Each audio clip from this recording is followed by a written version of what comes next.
I was suffocating on the cold marble floor of my parents' ruby anniversary gala, my throat swelling shut completely.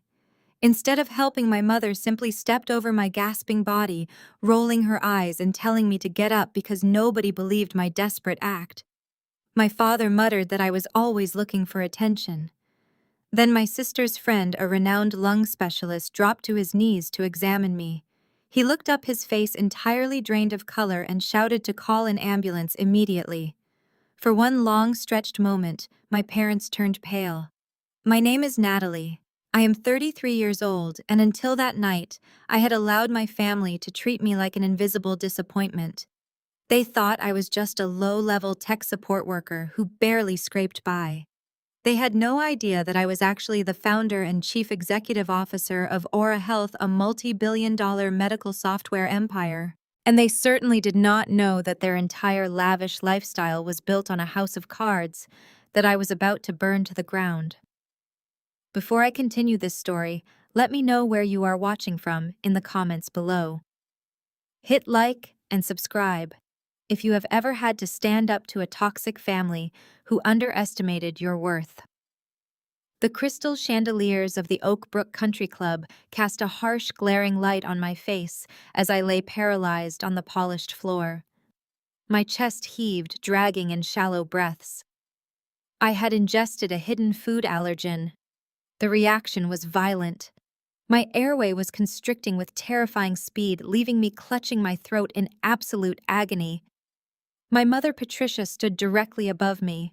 She wore a custom emerald gown that cost more than she believed I made in a year. She did not kneel. She did not scream for a doctor. She simply nudged my shoulder with the toe of her designer heel. "Get up, Natalie," she hissed, her voice a venomous whisper designed to avoid alerting the wealthy guests mingling a few feet away. "You are making an absolute scene. Nobody believes your little act." I clawed at the collar of my dress, my vision beginning to blur at the edges. I tried to speak, to beg for my purse, but the only sound that escaped was a sickening wheeze. My father, Richard, stormed over. He was the owner of the most lucrative chain of high-end private medical clinics in Chicago, a man who built his entire reputation on healing others. Yet as he looked down at his own daughter fighting for oxygen, his face showed nothing but profound irritation. He grabbed Patricia by the elbow, pulling her back slightly so her dress would not touch the floor. "Leave her be, Patricia," my father muttered, adjusting his silk tie. "She is always looking for attention. She cannot handle the fact that tonight is about us and not her. Remember when she faked appendicitis just to ruin Brittany's high school prom night? She kept us in the emergency room for 6 hours just to steal the spotlight from her sister. She is doing it again." The injustice of that memory burned even through my oxygen deprivation. I had actually suffered a ruptured ovarian cyst that night, undergoing emergency surgery while my family complained about missing the pre-prom photo session. But in the reality my parents constructed, I was always the manipulative liar, and my younger sister Brittany was the flawless golden child.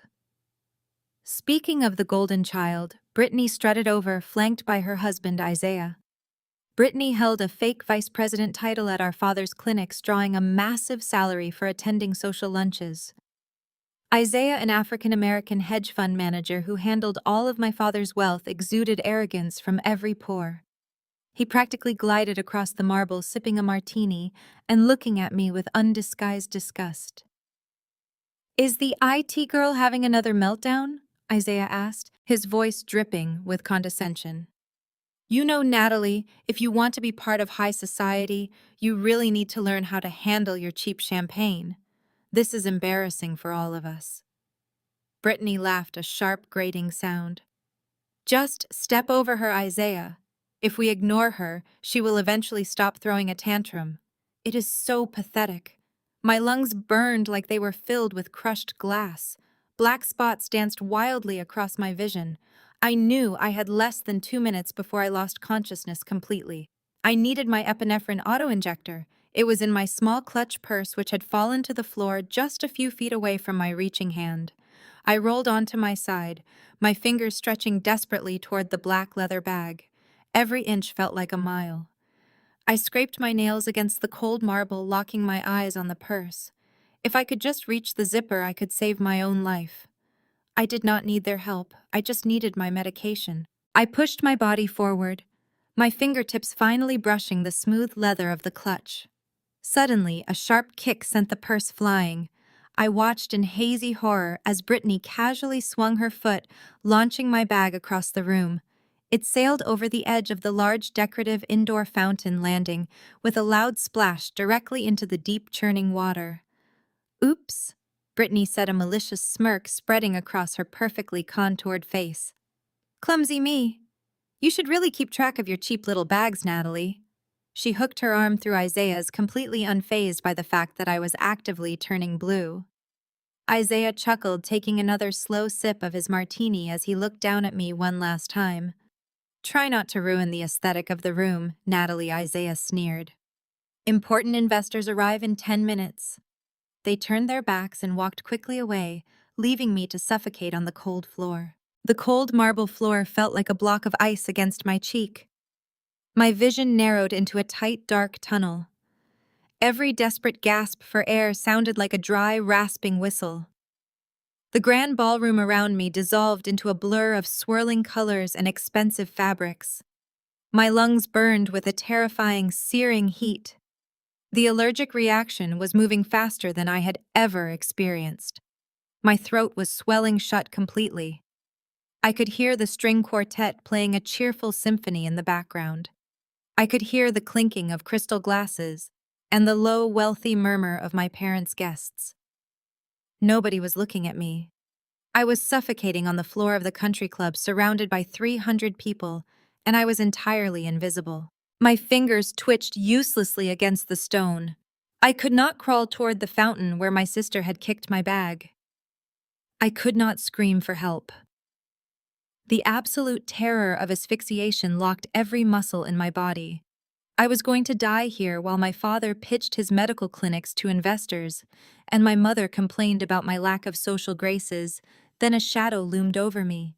A tall man in a sharp, tailored suit stepped out of the crowd. It was Dr. Simon, a respected pulmonologist and an acquaintance of my sister. He had been walking toward the bar, holding a crystal flute of champagne. He looked down, his eyes scanning my blue lips and the panicked, bulging veins in my neck. The crystal flute slipped from his fingers. It hit the marble floor, shattering into 100 glittering pieces. The sharp crash caused a few heads to turn, but Simon did not care. He dropped to his knees, instantly tearing off his suit jacket and throwing it aside. He placed 2 fingers against the side of my neck, his face draining of all color. "She is in anaphylactic shock!" Simon roared, his voice cutting through the polite chatter of the ballroom like a chainsaw. "Someone call 911 right now. Her airway is collapsing." The string quartet stumbled to a halt. The entire room went dead silent. Before anyone could pull out a phone, my father marched through the crowd. Richard's face was dark red with fury, not because his daughter was dying, but because a scene was unfolding in the middle of his anniversary gala. He grabbed Simon roughly by the shoulder, his expensive gold cufflinks flashing in the chandelier light. "Keep your voice down, Simon." My father hissed, his tone dripping with venom. "You are causing a panic over absolutely nothing. She is having a panic attack. She does this all the time." Simon shook my father's hand off with violent force. "Are you blind, Richard? Look at her face. Look at her lips. This is not a panic attack. She is experiencing severe anaphylaxis. Her throat is entirely closed. If she does not get epinephrine and intubation in the next 3 minutes, she is going to suffer irreversible brain damage or die on this floor. Call an ambulance. Call an hub." My father stepped closer, completely blocking me from the view of the crowd.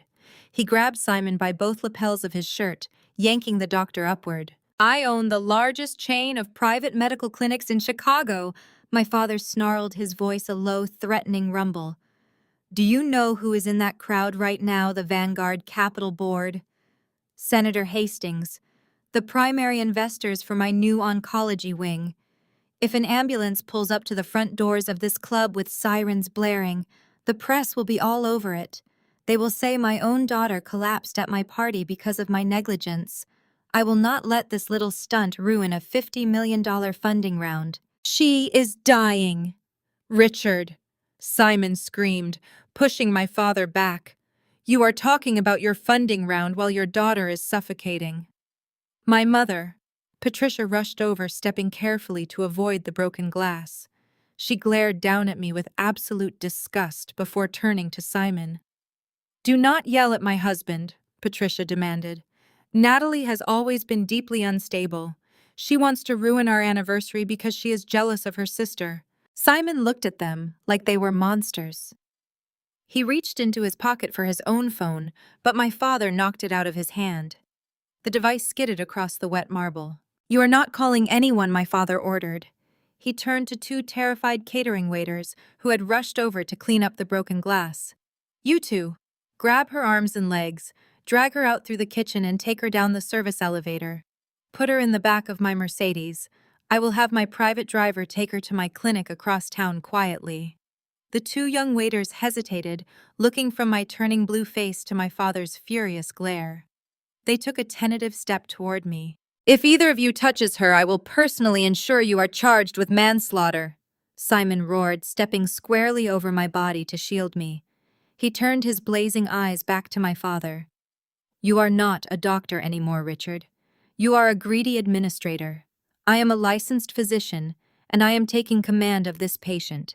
If you try to move her, she will die before she reaches the service elevator. My father lunged forward, grabbing Simon by the throat. You arrogant fool, this is my family and my event. Simon did not back down. He delivered a brutal, open-handed shove squarely to my father's chest. The impact sent Richard stumbling backward into a cocktail table, sending trays of hors d'oeuvres crashing to the floor. The crowd gasped in horror. Simon pointed a shaking finger directly at the head valet standing frozen near the entrance. Call 911 immediately, Simon commanded, his voice echoing off the high ceilings. Tell them we have a code 3 anaphylaxis. Tell them to bring a crash cart. Do it now. The valet nodded frantically and grabbed his radio. My father straightened his ruined tie, his chest heaving with rage. He looked at Simon with pure hatred, then looked down at me. I was barely conscious, the edges of my vision completely black. I could only see the furious, calculating expression on the man who was supposed to protect me. He was calculating the public relations damage. The wail of sirens pierced the night air outside. The sound grew louder and more frantic, drowning out the whispers of the horrified guests. The heavy double doors of the ballroom burst open. 4 paramedics rushed in, pushing a bright yellow stretcher and carrying heavy red medical bags. Simon immediately dropped back down to my side, rapidly barking medical data to the approaching EMTs. He gave them my pulse rate, my lack of respiration, and the estimated time since my collapse. The paramedics moved with practiced speed. They ripped open a package, pulled out a syringe, and drove the epinephrine straight into my thigh. They strapped an oxygen mask tightly over my nose and mouth. Strong hands grabbed my shoulders and legs, lifting my limp body onto the stretcher. The sudden movement sent a wave of nausea through my oxygen-starved brain. As they strapped me down the lead, paramedic turned to the crowd. Who is the family member taking responsibility for her admission? The paramedic asked loudly. We need insurance information and a responsible party to ride with her. My father stepped out of the crowd. He smoothed down his suit jacket and looked directly at the paramedic. His eyes were completely devoid of any paternal warmth. We are not family, my father said coldly, his voice carrying perfectly across the silent room. And we certainly are not paying for this stunt. Take her wherever you want. The lead paramedic stared at my father in stunned disbelief, unable to process the absolute lack of human empathy displayed right in front of him. He shook his head violently, turning his attention back to me as his partner locked the stretcher into the raised position. Ma'am, stay with us. The paramedic commanded, his voice tight with urgency. We are loading you up right now. Do you have your identification on you? We need your medical history and your insurance card to prep the receiving trauma center. I tried to nod my head, rolling weakly on the stiff vinyl mattress of the stretcher. My lungs were burning, screaming for oxygen that could not pass through my swollen airway. I weakly pointed a trembling finger toward the decorative indoor fountain near the grand entrance. My clutch purse lay on the wet marble soaked from where Brittany had maliciously kicked it.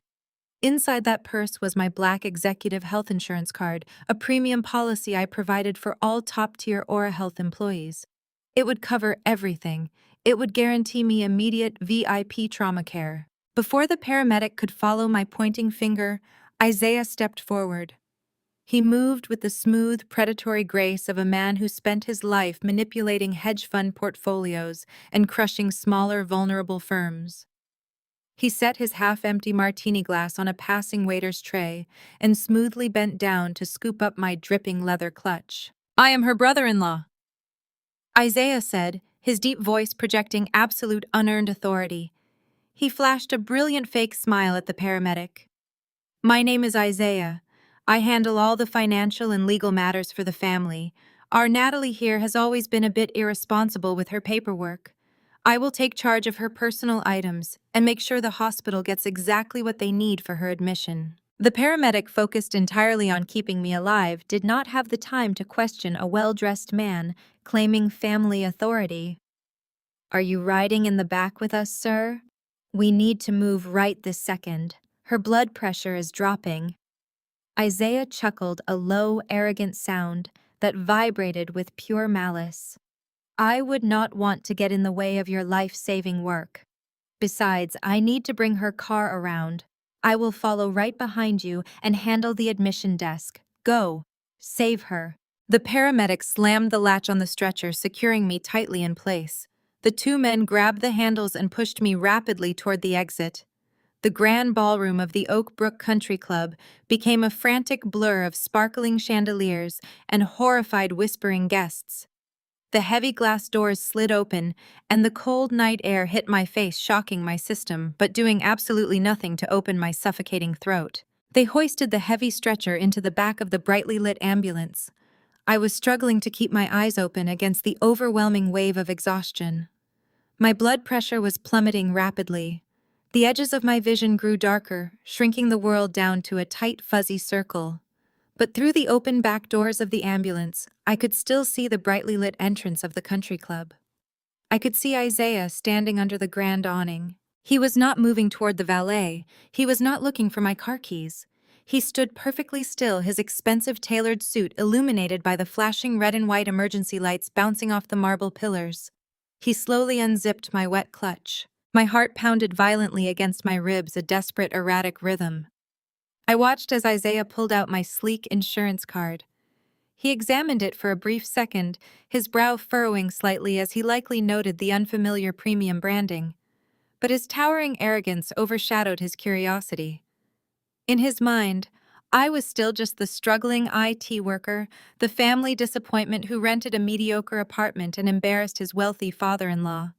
He despised me because I refused to bow to his financial dominance like the rest of the family did. He thought this was a basic cut-rate insurance plan, and he wanted me to suffer the full crushing weight of the American medical billing system. He wanted me bankrupt. He wanted me crawling back to my father, begging for a handout so he could finally control me. Isaiah looked directly at me through the narrowing gap of the heavy ambulance doors. Across the 50 feet of concrete separating us, our eyes locked. His face twisted into a mask of pure, vindictive cruelty. He firmly gripped the heavy plastic card with both hands and with a sharp, deliberate motion snapped it cleanly in half.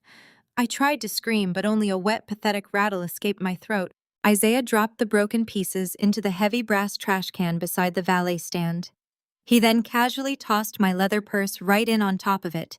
He turned on his heel and walked back into the warm, music-filled ballroom, leaving me entirely to the mercy of the emergency room billing department.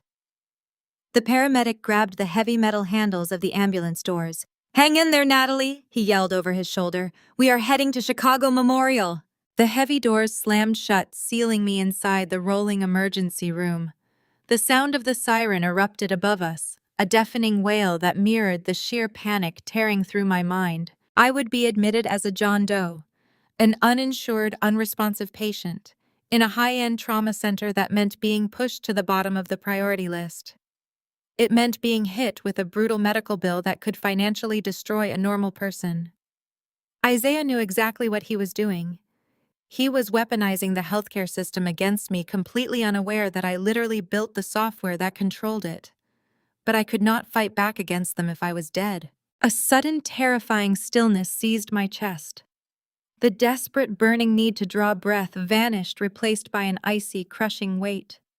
The oxygen mask over my face fogged, then cleared, then stayed clear. My lungs had completely stopped functioning. The paramedic looked down at me, his eyes widening in absolute alarm. He pressed 2 fingers hard against my carotid artery. "We are losing her," he screamed to the driver up front. "Her airway is totally occluded. Step on it." I stared up at the bright fluorescent ceiling panel of the ambulance. The light began to fracture, breaking into tiny, shimmering fragments. The chaotic noises of the ambulance faded into a hollow, rushing wind. I could no longer feel the stretcher beneath my back. I could no longer feel the burning in my throat. I felt only a cold, heavy numbness creeping up my arms and legs, pulling me down into a deep, silent void. The heart monitor mounted on the wall above my head changed its frantic, erratic beeping. The sound stretched out, flattening into a single continuous, piercing tone. It was the sound of a flat line. "She is coding!" The paramedic shouted, his voice cracking. He ripped open my dress collar, exposing my chest. "Hand me the pads. We need to shock her now." The entire world faded to black. The last thing I heard before my consciousness shattered was the high-pitched mechanical whine of the defibrillator charging to full power. The violent, sudden jolt of electricity that brought me back to conscious life felt as though my ribs had been crushed by a sledgehammer.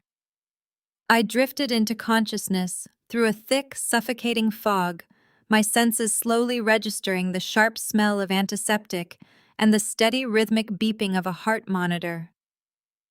My throat was lined with fire, scraped raw by the emergency intubation tube that had forced air into my collapsing lungs. I blinked against the blinding fluorescent lights of the intensive care unit. Heavy intravenous lines tethered my bruised arms to the metal bed rails. Sitting in the sterile plastic chair beside me was Dr. Simon.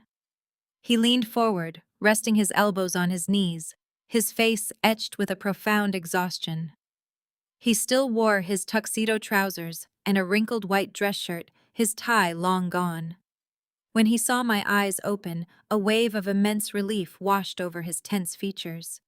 He stood up quickly, his hand gently grasping my shoulder. He told me that my heart had completely stopped in the back of the ambulance.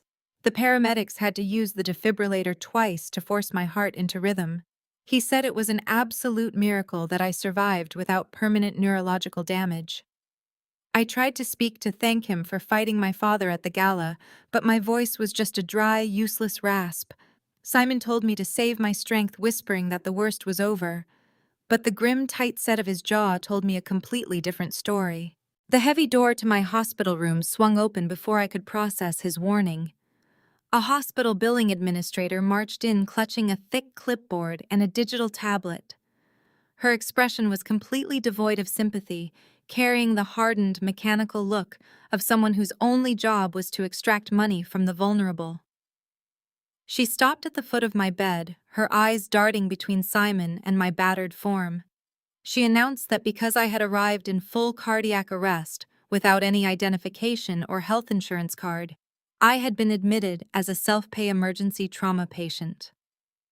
The emergency resuscitation, the specialized epinephrine protocols, and the subsequent transfer to the intensive care unit had racked up an astronomical balance. She looked down at her tablet and stated coldly that my current outstanding bill was exactly $85,000. Simon immediately protested, his voice rising in anger. He argued that the hospital administration needed to process my information correctly, insisting that I was a corporate professional with premium coverage. I closed my eyes, the horrific memory of Isaiah standing outside the ambulance flashing through my mind. The malicious smirk on his face as he snapped my black executive insurance card in half and threw it into the trash. He had systematically stripped away my identity to leave me drowning in debt. The administrator sighed, stating firmly that unless I could produce a valid insurance policy, Now the $85,000 bill would be sent to a collection agency. Before the administrator could demand a payment plan, the heavy door flew open again, hitting the wall with a loud thud. My mother, Patricia, strode into the intensive care unit as if she were entering a cocktail lounge. She was still wearing her custom emerald gown, though the hem was now slightly dirtied. She did not rush to my bedside. She did not ask if I was in pain. Instead, she loudly complained about the horrific traffic on the highway and how the ambulance sirens had ruined the ambiance of her anniversary gala. She crossed her arms, glaring at me as if my near-death experience was a deliberate personal insult designed to embarrass her in front of high society. Brittany strutted in right behind her, wearing a shimmering cocktail dress and pinching her nose. My sister dramatically announced that the hospital smelled like bleach and sickness, whining that the dry air was going to ruin her expensive makeup. Isaiah sauntered into the room next, his hands tucked casually into his tailored pockets. He shot me a dark, knowing smirk, his eyes glittering with the satisfaction of a predator who had successfully cornered his prey. Finally, my father Richard stepped through the doorway. He did not look like a man who had almost lost his daughter. He looked like a ruthless businessman preparing to close a hostile corporate takeover. He ignored Simon completely, walking straight past the billing administrator and coming to stand directly over my bed. My father did not offer a single word of comfort. He reached inside his tailored suit jacket and pulled out a thick stack of legal documents. He tossed the heavy paperwork directly onto my chest, the papers landing right over my aching, bruised ribs. He looked down at me with cold, calculating eyes, announcing that the hospital administration had just informed him of my massive debt. He stated that since I was clearly a financial failure who could not even afford basic health insurance, he was willing to make a generous business arrangement. My father demanded that I sign over the entirety of my worthless tech startup to his control. He promised that in exchange for my company, he would pay the $85,000 hospital bill and make my debt disappear. Isaiah stepped forward, leaning over the bed rail to ensure I felt the full weight of his threat. He reminded me that his hedge fund had recently purchased the building where I rented my apartment. He smiled viciously, promising that if I did not sign the contract right now, he would personally issue an eviction notice and have my belongings thrown onto the street by tomorrow morning. My father pulled a sleek silver pen from his pocket and held it right in front of my face. Sign this document, and I will pay your little bill. Refuse to sign it right now, and Isaiah will eagerly evict you by tomorrow morning. Isaiah stepped forward, adjusting his bespoke suit with slow deliberation. The rustle of expensive fabric filled the tense silence of the intensive care unit. He looked down at me, his eyes gleaming with the thrill of a man who believed he had won. He placed both hands firmly on the railing of my bed, leaning in close. "You thought you could hide from me, Natalie?" Isaiah sneered, his voice dropping to a whisper designed to intimidate. "You thought you could keep your life separate from the family. But money always leaves a trail. My hedge fund finalized the acquisition of your apartment building 3 days ago. I own the property. I own the lease. I hold the keys to your pathetic existence." My lungs ached with every shallow breath, but the physical pain was being replaced by a cold focus. I stared up at his smug face, letting him reveal the depths of his greed. Isaiah straightened his posture, looking around the sterile room. "We know all about your pathetic IT startup," he continued, his tone dripping with condescension. "We know you sit at your cheap kitchen table pretending to be a CEO, writing useless code for a failing business that generates zero revenue. It is embarrassing. You are an embarrassment to the family name." Brittany stepped up beside her husband, crossing her arms over her cocktail dress. She let out a sharp laugh. "It is honestly pathetic, Natalie. You are playing pretend on a computer while Dad pays for your life. 15% of a failing tech company is practically worthless anyway. Isaiah is doing you a massive favor by taking it as collateral. But it is the principle of the thing. It is about teaching you a lesson in reality. You need to learn your place." Isaiah nodded, pulling a sleek tablet from his portfolio. He tapped the screen, bringing up the digital contract my father had prepared. "It demands a 15% equity stake in your software venture," Isaiah explained, holding the glowing screen just out of my reach. It is a simple collateral agreement for the $85,000 medical debt you incurred by throwing this tantrum. Sign over the equity and your hospital bill disappears. You get to keep your apartment. You get to keep playing boss at your worthless company. My father stepped forward, his face a mask of pure corporate greed. He snatched the tablet from Isaiah's hands and thrust it directly in front of my face.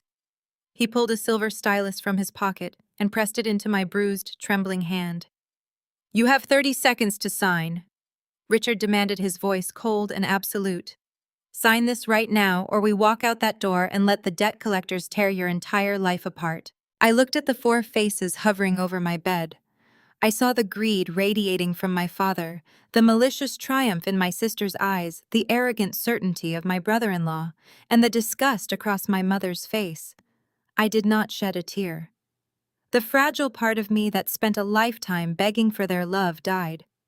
It was replaced by pure steel. "I need my laptop," I said, my voice a dry whisper that forced them to lean in closer. "It is in my bag. The hospital security retrieved it from the trash can. I need to verify the document terminology before I sign anything." Isaiah let out a sudden loud laugh. "Look at the paranoid amateur playing corporate lawyer from her hospital deathbed," he openly mocked. He gestured to the administrator standing frozen near the door. "Give her the laptop. Let her read the big words. It changes absolutely nothing." The administrator hesitantly handed me the damp bag. I fumbled with the zipper but managed to pull out my laptop. The casing was dented, but the machine booted up instantly. I ignored the throbbing pain in my fractured ribs and carefully rested the computer on my lap. I did not open their digital document. Instead, I accessed the secure encrypted backdoor portal of the AuraHealth master server. The screen flashed black, displaying a green command prompt. Isaiah scoffed, checking his expensive watch. "You are wasting our time. Just sign the screen and we can all leave this depressing room." I did not respond. My fingers flew across the keyboard, typing furiously. I bypassed the standard signature verification protocols.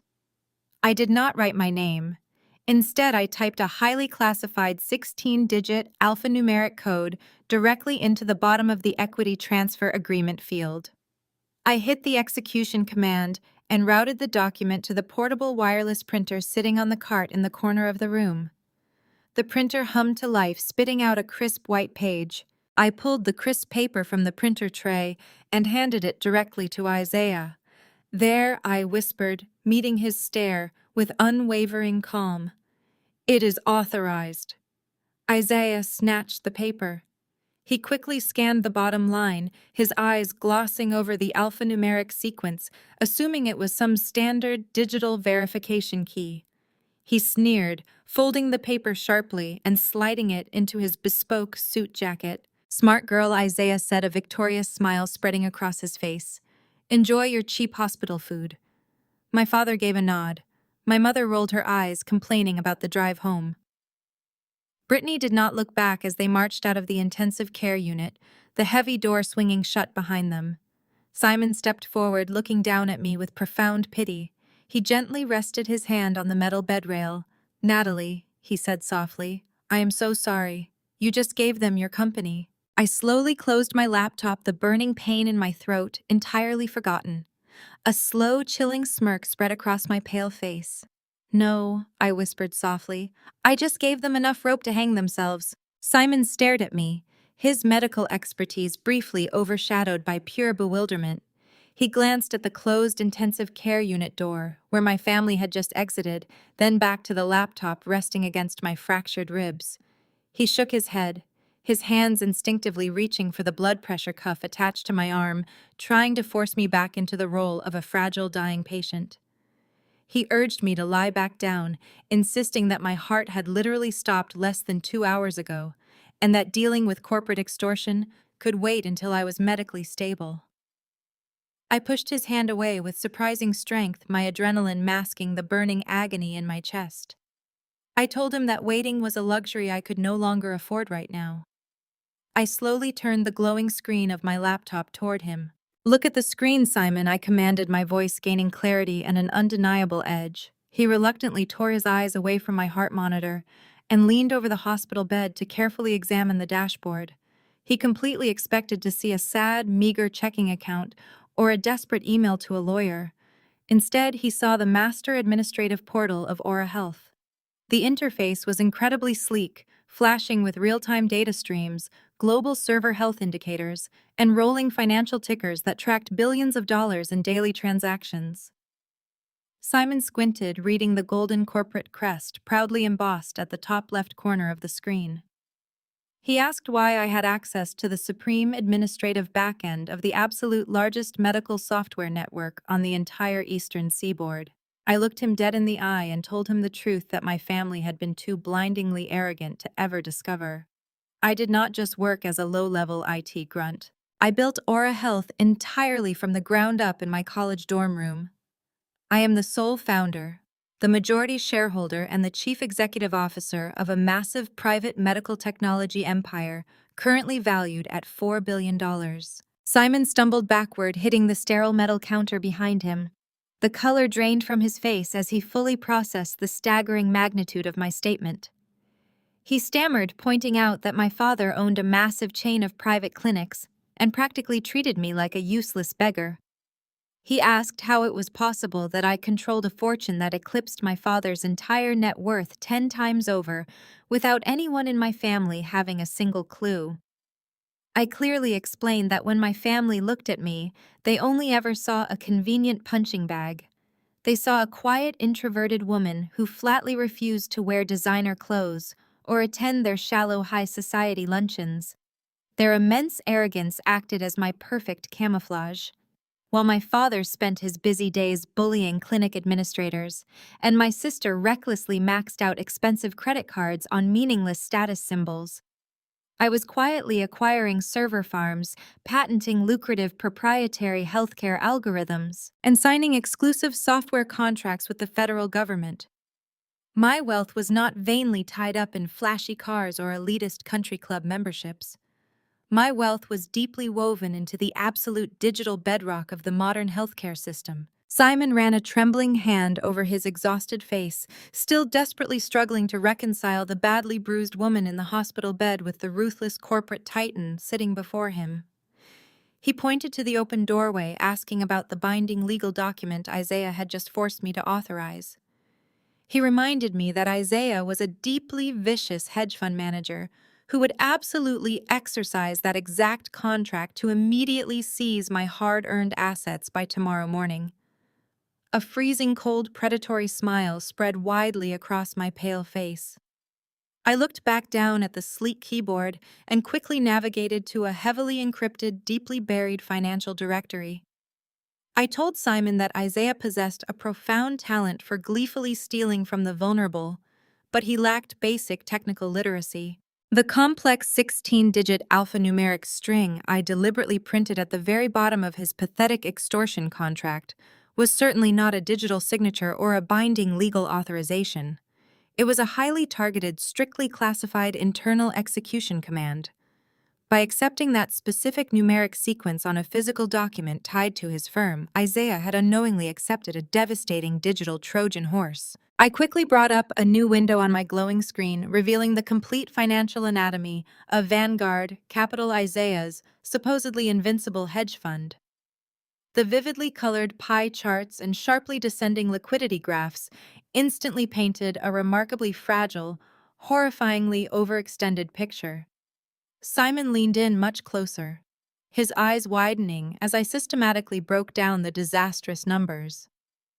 I explained that Isaiah absolutely loved to project the flawless image of a brilliant self-made financial genius, a powerful kingmaker who completely controlled immense, untouchable wealth. But the grim reality was that his flashy firm was disastrously overleveraged.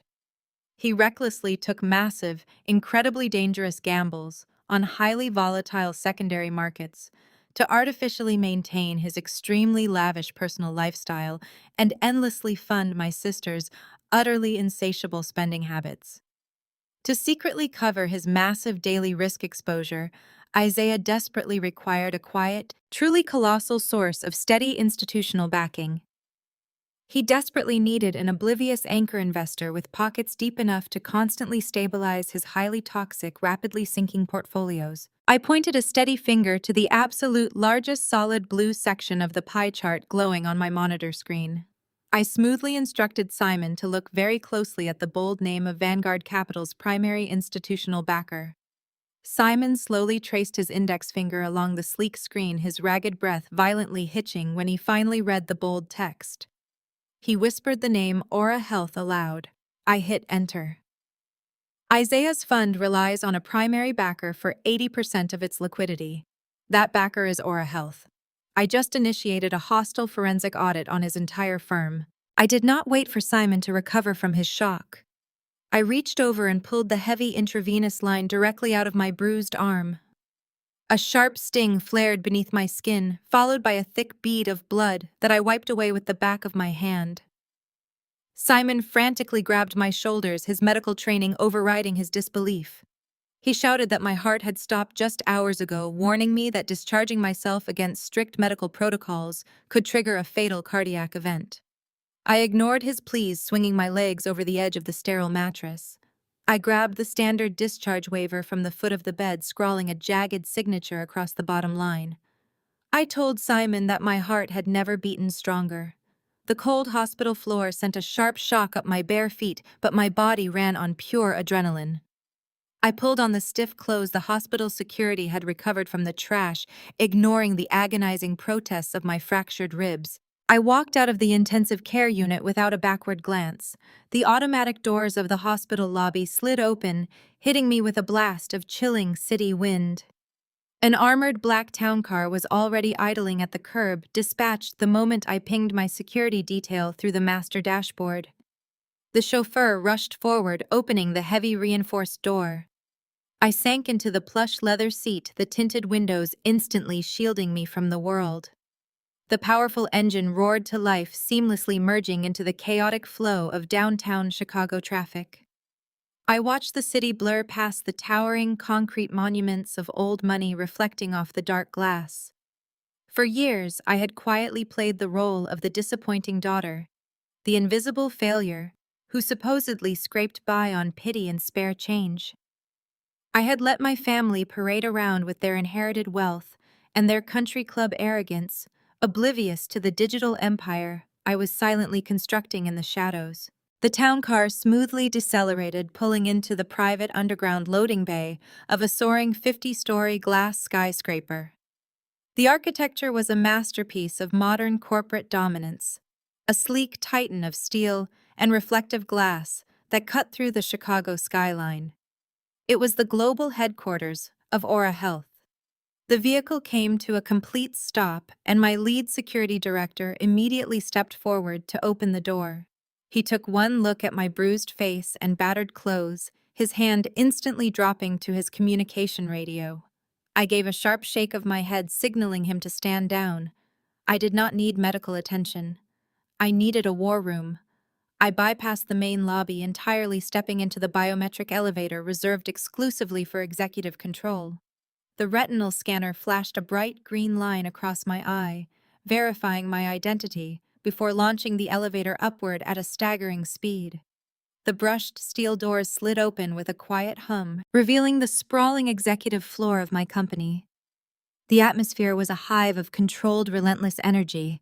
Analysts, developers, and corporate strategists moved rapidly across the open floor plan, but the moment I stepped out of the elevator, a sudden hush fell over the entire sector. I walked straight down the central corridor, the sound of my heavy boots echoing against the polished marble floor. I did not bother to change my ruined clothes. I wanted them to see exactly what had been done to me. I wanted my team to understand that the incoming corporate slaughter was not just business, but a deeply personal execution. I pushed open the massive frosted glass doors to the primary executive boardroom. The vast room was lined with floor-to-ceiling windows, offering a commanding, uninterrupted view of the entire city. Sitting around the massive oak table was my entire C-suite executive team. My chief financial officer, my lead general counsel, the director of operations, and the head of data analytics were already assembled, summoned by the emergency protocol I had triggered from the hospital bed. The moment I crossed the threshold, every single person in the room stood at immediate attention. They did not utter a word about my battered appearance. They simply waited for my command. I walked to the head of the heavy oak table, bracing my hands against the polished wood to steady my aching ribs. I turned my attention directly to Marcus, my ruthless lead general counsel. I informed him that I had just initiated a hostile, deeply invasive forensic audit on Vanguard Capital. I ordered Marcus to unleash our entire legal department on Isaiah's hedge fund. I demanded that he aggressively freeze every single asset, freeze every liquid capital transfer, and instantly block their access to our primary funding reserves. I wanted Isaiah drowning in endless legal injunctions before the stock market opened tomorrow morning. Marcus gave a sharp nod, his fingers already flying across his tablet to execute the corporate siege. I then pivoted to face David, my brilliant lead data scientist. I told David to redirect the full processing power of our proprietary Medicare fraud detection software. I ordered him to bypass the standard insurance networks and aggressively deep dive scan every digital file, billing record, and patient invoice associated with my father's chain of private medical clinics. I wanted our algorithm to tear through Richard's pristine corporate books. I wanted every financial discrepancy, inflated billing code, and hidden shell company dragged into the light. David launched the brutal scan, pulling the feed onto the monitor, dominating the wall. Lines of code cascaded across the display, ripping through my father's encrypted financial archives. The room fell silent, captivated by the digital excavation. David stiffened his fingers, freezing over his keyboard. He looked up from his monitor, staring at the screen, his jaw dropping in sheer disbelief. "Ma'am," David whispered, his voice trembling. "Your father isn't just cutting corners. This is a federal crime." The crisp morning air at the Oak Brook Country Club smelled of freshly cut Bermuda grass and generational wealth. The 18th hole was a notoriously difficult par 4, bordered by pristine sand traps and a shimmering artificial lake. My father, Richard, stood on the manicured green, leaning casually against his titanium putter. He wore a crisp white polo shirt and a smug smile that reached his calculating eyes. Beside him stood Isaiah, dressed in custom golf attire that cost more than the average car.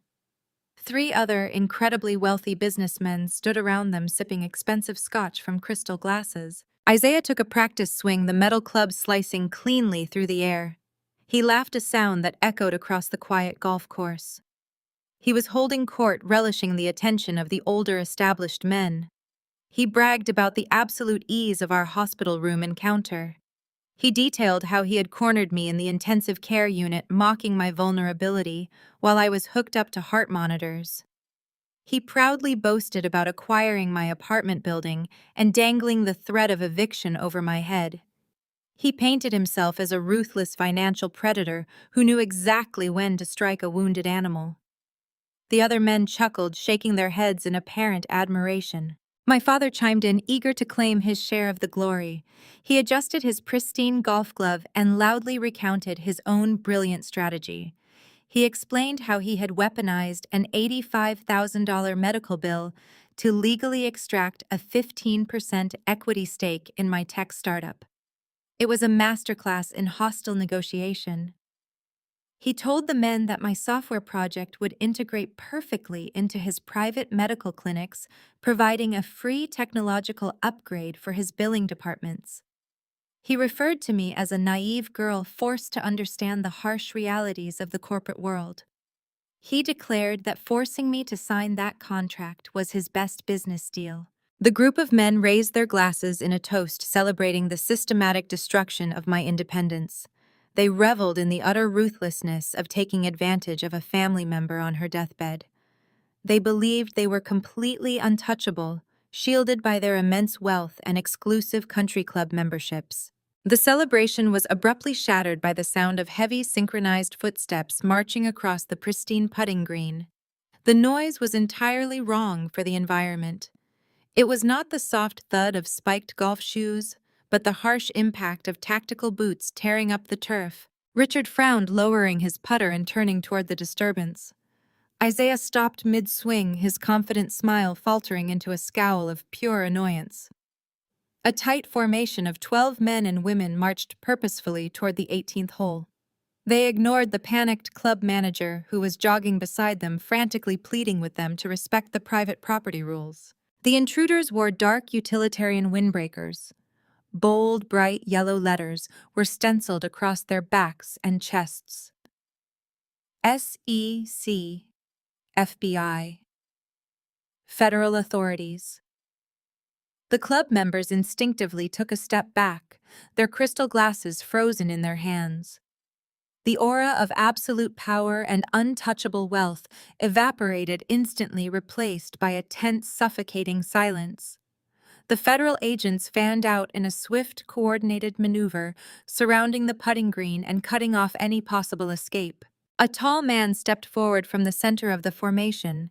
He had close-cropped gray hair and the cold expression of a veteran federal agent who had destroyed countless white-collar criminals. He did not carry a golf club. He carried a massive, incredibly thick stack of bound legal documents. My father immediately tried to assert dominance, inflating his chest and stepping directly into the lead agent's path. He demanded to know the meaning of this outrageous intrusion, threatening to have the board of directors file a formal harassment complaint. He dropped the names of 2 local judges and a state senator, expecting the federal agents to cower and apologize. The lead agent did not even blink. He ignored Richard's blustering threats, stepping effortlessly around my father, as if he were nothing more than a minor obstacle on the grass. The agent walked directly up to Isaiah, stopping barely 2 feet away. Isaiah scoffed, crossing his arms over his chest and lifting his chin in a display of arrogant defiance.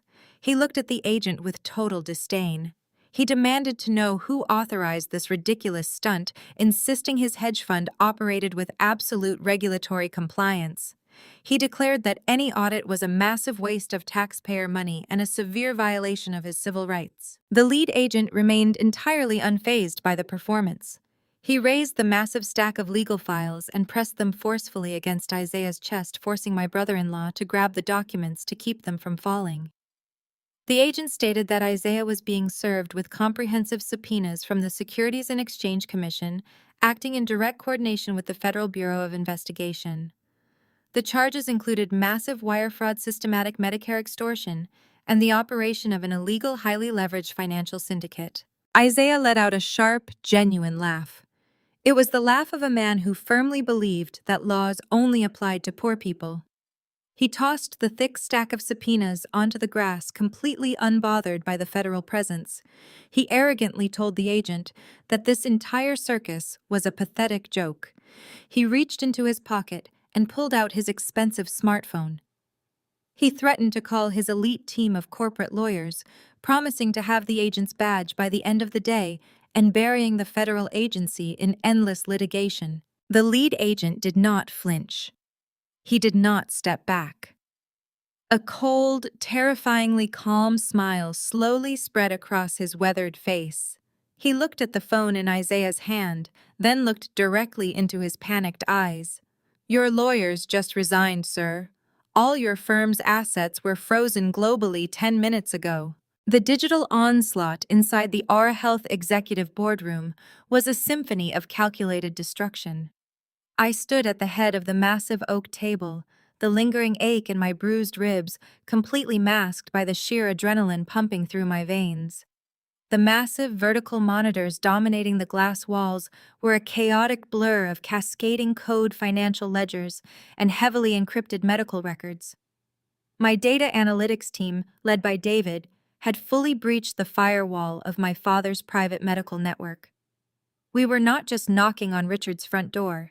We had completely dismantled the foundation of his entire corporate empire. David's fingers flew across his mechanical keyboard with blistering speed. He projected a massive, vividly colored spreadsheet onto the primary viewing screen. The sheer volume of data scrolling past was staggering. He pointed a laser pointer at a cluster of transactions flashing in bright warning red. He reported that my father's clinics were systematically submitting thousands of sequential claims to Medicare for highly specialized, incredibly expensive surgical procedures. The problem, David explained, his voice tight with professional outrage, was that these procedures had absolutely never taken place. I leaned closer to the monitor, my eyes narrowing as I analyzed the specific billing codes. Richard was claiming his clinics had performed hundreds of complex spinal fusions and advanced cardiovascular bypasses every single month. I instructed David to verify the surgical billing claims with the internal inventory logs for surgical supplies, anesthesia acquisitions, and ward recovery room bed occupancy. The resulting data instantly validated our suspicions. The clinics possessed zero records of purchasing the required surgical hardware, and their recovery wards were operating at minimal capacity. My father was running a massive phantom billing operation, bleeding the federal Medicare system dry for phantom surgeries on ghost patients. Marcus, my general counsel, stepped up to the table, his tablet glowing with deeply referenced legal statutes. He stated that the phantom billing alone was enough to trigger a devastating federal indictment, but the data revealed something significantly worse. Marcus pulled up the pharmaceutical acquisition logs for my father's oncology and chronic care departments. He highlighted a terrifying pattern of predatory pricing. Richard was systematically acquiring vital survival medications at standard wholesale prices and upcharging desperately ill patients by an astronomical margin. He was forcing vulnerable, terrified families to pay 1,000% markup on basic chemotherapy drugs and essential insulin supplies. He was weaponizing their desperation to inflate his quarterly profit margins. A cold, familiar rage coiled in the pit of my stomach.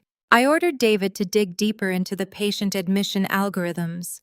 I needed to see exactly how my father filtered the people walking through his clinic doors. I demanded to see the specific triage protocols his administration utilized for emergency admissions. David typed a rapid sequence of override commands, breaking through the final layer of administrative security, shielding the clinical intake software. A flowchart materialized on the screen detailing a ruthless, mechanized sorting process. David's breath hitched as he read the raw code. The software was specifically designed to automatically reject any incoming patient who presented with severe high-risk trauma unless they could instantly provide proof of premium top-tier corporate health insurance. If a patient arrived in critical condition without a verified platinum policy, the algorithm immediately flagged them as a financial liability.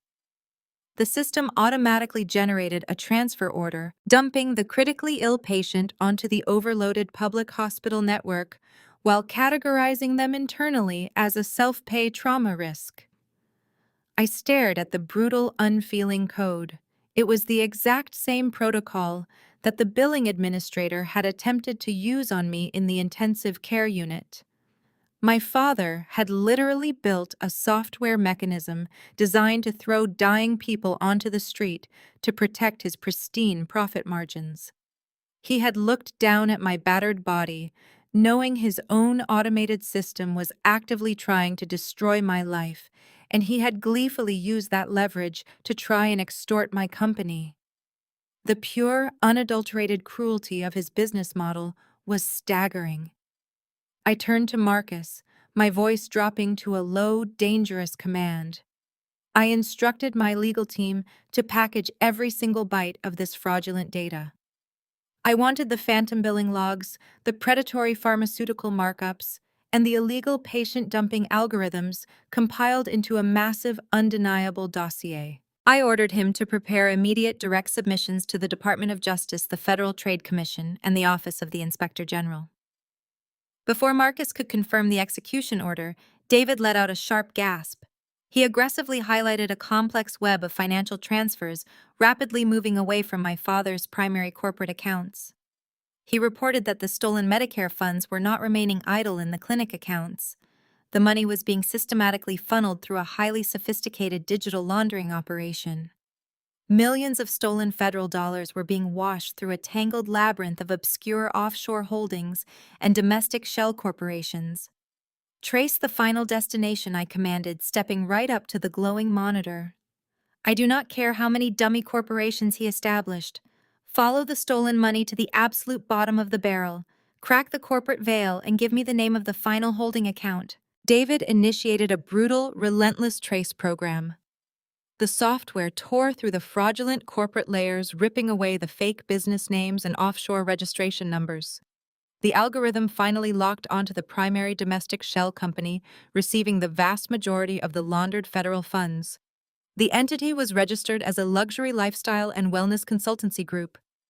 David rapidly bypassed the state registration firewall, pulling up the highly classified, unredacted corporate incorporation documents. He displayed the final ownership records on the massive central screen. The entire room fell completely silent. The sprawling, meticulously manicured grounds of my parents' suburban estate had always served as a pristine fortress of projected wealth and unassailable social standing. Inside the sprawling mansion, however, that carefully constructed illusion was violently disintegrating. The grand foyer, usually reserved for displaying imported floral arrangements and receiving elite guests, had transformed into a theater of absolute panic. The air was thick with the scent of panic and the frantic sounds of a dynasty collapsing in real time. Isaiah paced the length of the imported Persian rug, his custom golf shoes tearing at the delicate silk fibers. His face had drained of its usual arrogant flush, replaced by a sickly, sweating pallor. He clutched his smartphone with trembling white-knuckled fingers, staring at the screen as notifications of mass withdrawals flooded his inbox. His supposedly invincible hedge fund Vanguard Capital was hemorrhaging institutional investors by the second. The financial bedrock he had built upon predatory gambles and my company's stolen liquidity was completely vanishing. He was hyperventilating, his ragged breaths echoing off the vaulted ceiling as he watched his entire net worth evaporate into a digital abyss. From the top of the grand sweeping staircase, a shrill, hysterical scream shattered the remaining tension in the house. Brittany descended the steps like a woman possessed, clutching a handful of platinum credit cards, as if they had suddenly caught fire. She stormed into the foyer, her designer makeup smeared from angry tears, violently waving the plastic cards in her husband's face. She shrieked that her cards were being systematically declined across every luxury retailer in the city. Her personal shopper at Bergdorf Goodman had just publicly humiliated her in front of a dozen elite clients, loudly declaring that the transaction had been flagged for federal fraud. Brittany demanded that Isaiah immediately call the bank and fix the embarrassing glitch, utterly oblivious to the massive federal siege currently suffocating their lives. She wailed about a pending escrow payment on a vacation home in Aspen, whining that she would become a laughingstock among her country club peers if the deal fell through. Across the room, Patricia frantically paced the length of the formal dining room, a phone pressed tightly to her ear. She was systematically dialing every powerful contact in her extensive social Rolodex, desperately seeking a lifeline. She called local politicians she had heavily fundraised for federal judges they had hosted for lavish holiday dinners and wealthy board members of the country club. She expected immediate reassurance and swift intervention. Instead, she was met with cold dial tones and terse secretaries claiming their bosses were entirely unavailable. The elite circle she had spent 4 decades carefully cultivating was instantly severing all ties. News of the SEC and FBI raid had already saturated the private channels of the wealthy. Patricia's pristine social standing, the only currency she truly valued, was instantly worthless.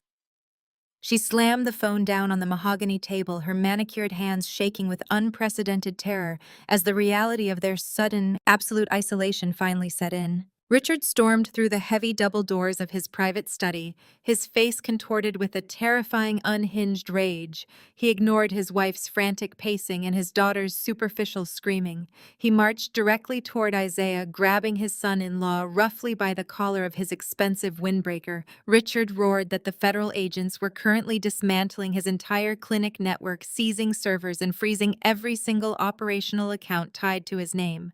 He demanded to know how the authorities had uncovered the offshore holding companies. Isaiah stammered, entirely unable to form a coherent sentence as he watched his financial empire burn. Richard shoved Isaiah backward against the wall, demanding immediate, aggressive action. He reminded Isaiah of the binding legal document they had forced me to sign in the intensive care unit. Richard yelled that Isaiah held the golden ticket, a fully authorized transfer of 15% equity in my multi-billion-dollar medical technology firm. He ordered Isaiah to immediately leverage that massive asset to secure an emergency line of credit, post their exorbitant bail bonds, and hire a team of ruthless defense attorneys. Richard practically frothed at the mouth, declaring that my hard-earned company would pay to clean up the mess I had caused. Isaiah scrambled to comply, a desperate, frantic glimmer of hope flashing in his panicked eyes. He reached into the inner pocket of his jacket and pulled out the folded, slightly blood-stained document I had signed from my hospital bed. He smoothed the paper out with trembling hands, his eyes darting across the heavy legal jargon and the complex alphanumeric sequence printed at the bottom. He barked at Brittany to shut up, demanding absolute silence as he punched a direct emergency number into his phone. He placed the call on speakerphone, projecting the audio through the cavernous foyer for Richard to hear. He bypassed the standard reception desk, demanding immediate connection to his primary senior account manager at the International Bank, holding his frozen assets. The line clicked, and a stern, deeply professional voice filled the room. Isaiah did not waste time with pleasantries. He loudly declared that he possessed a legally binding, fully authorized transfer of 15% equity in AuraHealth, specifically citing the 16-digit alphanumeric sequence I had written on the contract. He demanded the bank immediately accept the equity transfer as prime collateral and instantly unlock his frozen corporate accounts. A heavy, stifling silence stretched across the speakerphone. The bank representative did not ask for further verification. He simply let the desperate silence hang in the air for a long, agonizing moment. Richard leaned in closer, his eyes wide with desperate anticipation. Brittany stopped crying, holding her breath. The representative finally spoke, his voice completely devoid of any professional warmth. He clearly enunciated every word, ensuring there was no room for misunderstanding. "Sir, that is not a transfer of equity. That is a federal whistleblower authorization code. You handed the SEC your own death warrant." The heavy oak doors of the executive boardroom had barely closed behind my legal team when my personal cell phone began to vibrate violently against the polished glass of the conference table. The caller identification flashed brightly across the screen, displaying my mother's name in bold letters. Patricia rarely called me directly. Her preferred method of communication had always been passing passive-aggressive messages through her terrified assistants, or having my father issue harsh commands. For her to bypass her usual channels meant the absolute reality of their complete financial annihilation had finally breached the tall walls of their gated suburban fortress. I let the device vibrate for a long, deliberate moment, watching the bright screen illuminate the dimming room. The highly paid executives remaining in the boardroom paused, their eyes darting nervously between me and the buzzing device. I picked up the phone, swiped to accept the incoming call, and pressed the speaker icon, placing it gently back down on the center of the large table. The sheer volume of my mother's hysterical screaming instantly filled the expansive room, piercing the quiet professionalism of the space. She demanded to know exactly what I had done to her perfect family, her voice cracking with an unhinged, guttural rage I had never heard before. She shrieked that dozens of federal agents were currently swarming their pristine driveway and aggressively ripping apart my father's home office. She blamed me entirely for the sudden catastrophic freezing of their offshore bank accounts and the terrifying public decline of her precious platinum credit cards. She accused me of being a deeply vindictive, ungrateful monster who was actively trying to ruin the very people who had graciously kept a roof over my head.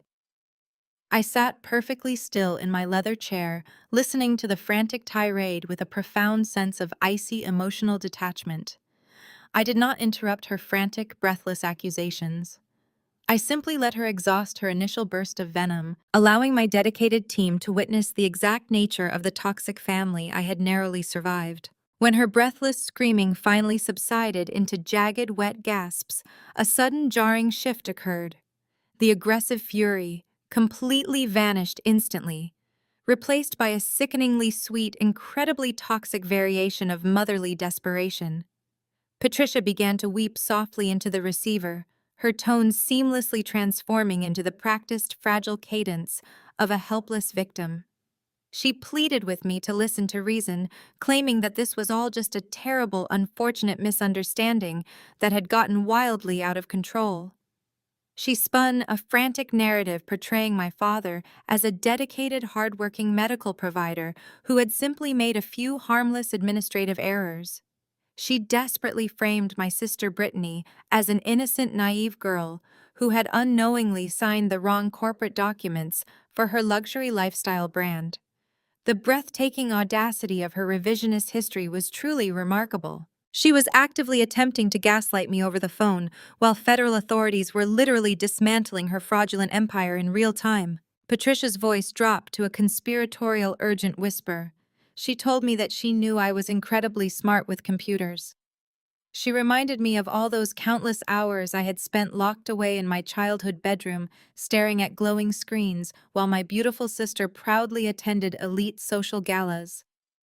She framed my years of absolute isolation and relentless hard work as a quirky little hobby that could now conveniently save their lives. She demanded that I remotely log into my system and simply erase the corrupted files.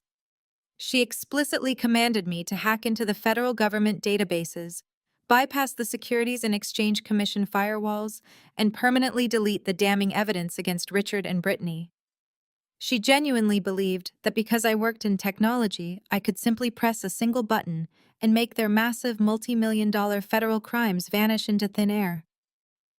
The sheer magnitude of her absolute delusion was staggering. She viewed the federal justice system as just another minor inconvenience that her immense wealth and my unacknowledged skills could easily sweep under the rug. I remained entirely silent, letting the sheer absurdity of her demand hang heavily in the tense air.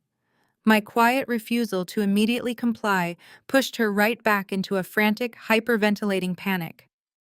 She completely abandoned the sweet manipulation and ruthlessly resorted to the ultimate weapon in her maternal arsenal. She reminded me of every single meal I had ever eaten under her expensive roof, every piece of designer clothing she had ever purchased for me, and every basic necessity they had reluctantly provided during my miserable childhood. She aggressively weaponized her basic parental obligations, transforming them into a lifetime of crippling debt that I was now expected to immediately repay with federal treason. Her voice reached a piercing, desperate fever pitch, echoing loudly off the boardroom walls as she delivered her final pathetic ultimatum. She screamed that I owed them my absolute unwavering loyalty. She wailed that I owed them my life. I looked around the boardroom, meeting the eyes of my top executives. They watched me with silent, unwavering respect. I was no longer the frightened, invisible daughter desperate for a fraction of their conditional love. I was the architect of my own destiny, a woman who had built an untouchable empire from the ground up, while they were busy building a fragile house of cards. I slowly leaned forward, resting my bare forearms on the cool glass of the table. I positioned my face inches from the phone's microphone. I did not raise my voice. I did not match her hysterical energy. I spoke with a cold, absolute authority that instantly silenced her frantic sobbing. I stared directly at the glowing screen of the phone, absolutely knowing that she could hear the brutal finality in my words. I don't hack systems, Mother. I own them. If you want my help, bring the whole family to the mayor's charity gala tonight. Don't be late. The mayor's annual charity gala was the absolute pinnacle of Chicago high society. It was a glittering spectacle held under the vaulted glass ceilings of the Grand Botanical Conservatory. Thousands of imported orchids hung from the iron rafters, casting a sweet, heavy fragrance over the city's most powerful politicians, corporate titans, and generational heirs. Waiters in crisp white tuxedos glided flawlessly across the marble floors, balancing silver trays of vintage champagne and caviar. It was an environment perfectly designed to project untouchable wealth and absolute control. Tonight, however, the glittering facade was entirely suffocating for four desperate people arriving. Richard, Patricia, Brittany, and Isaiah did not arrive in their usual fleet of armored SUVs. With every single corporate and personal account frozen by federal mandate, they had been subjected to the profound humiliation of riding in a standard rideshare vehicle.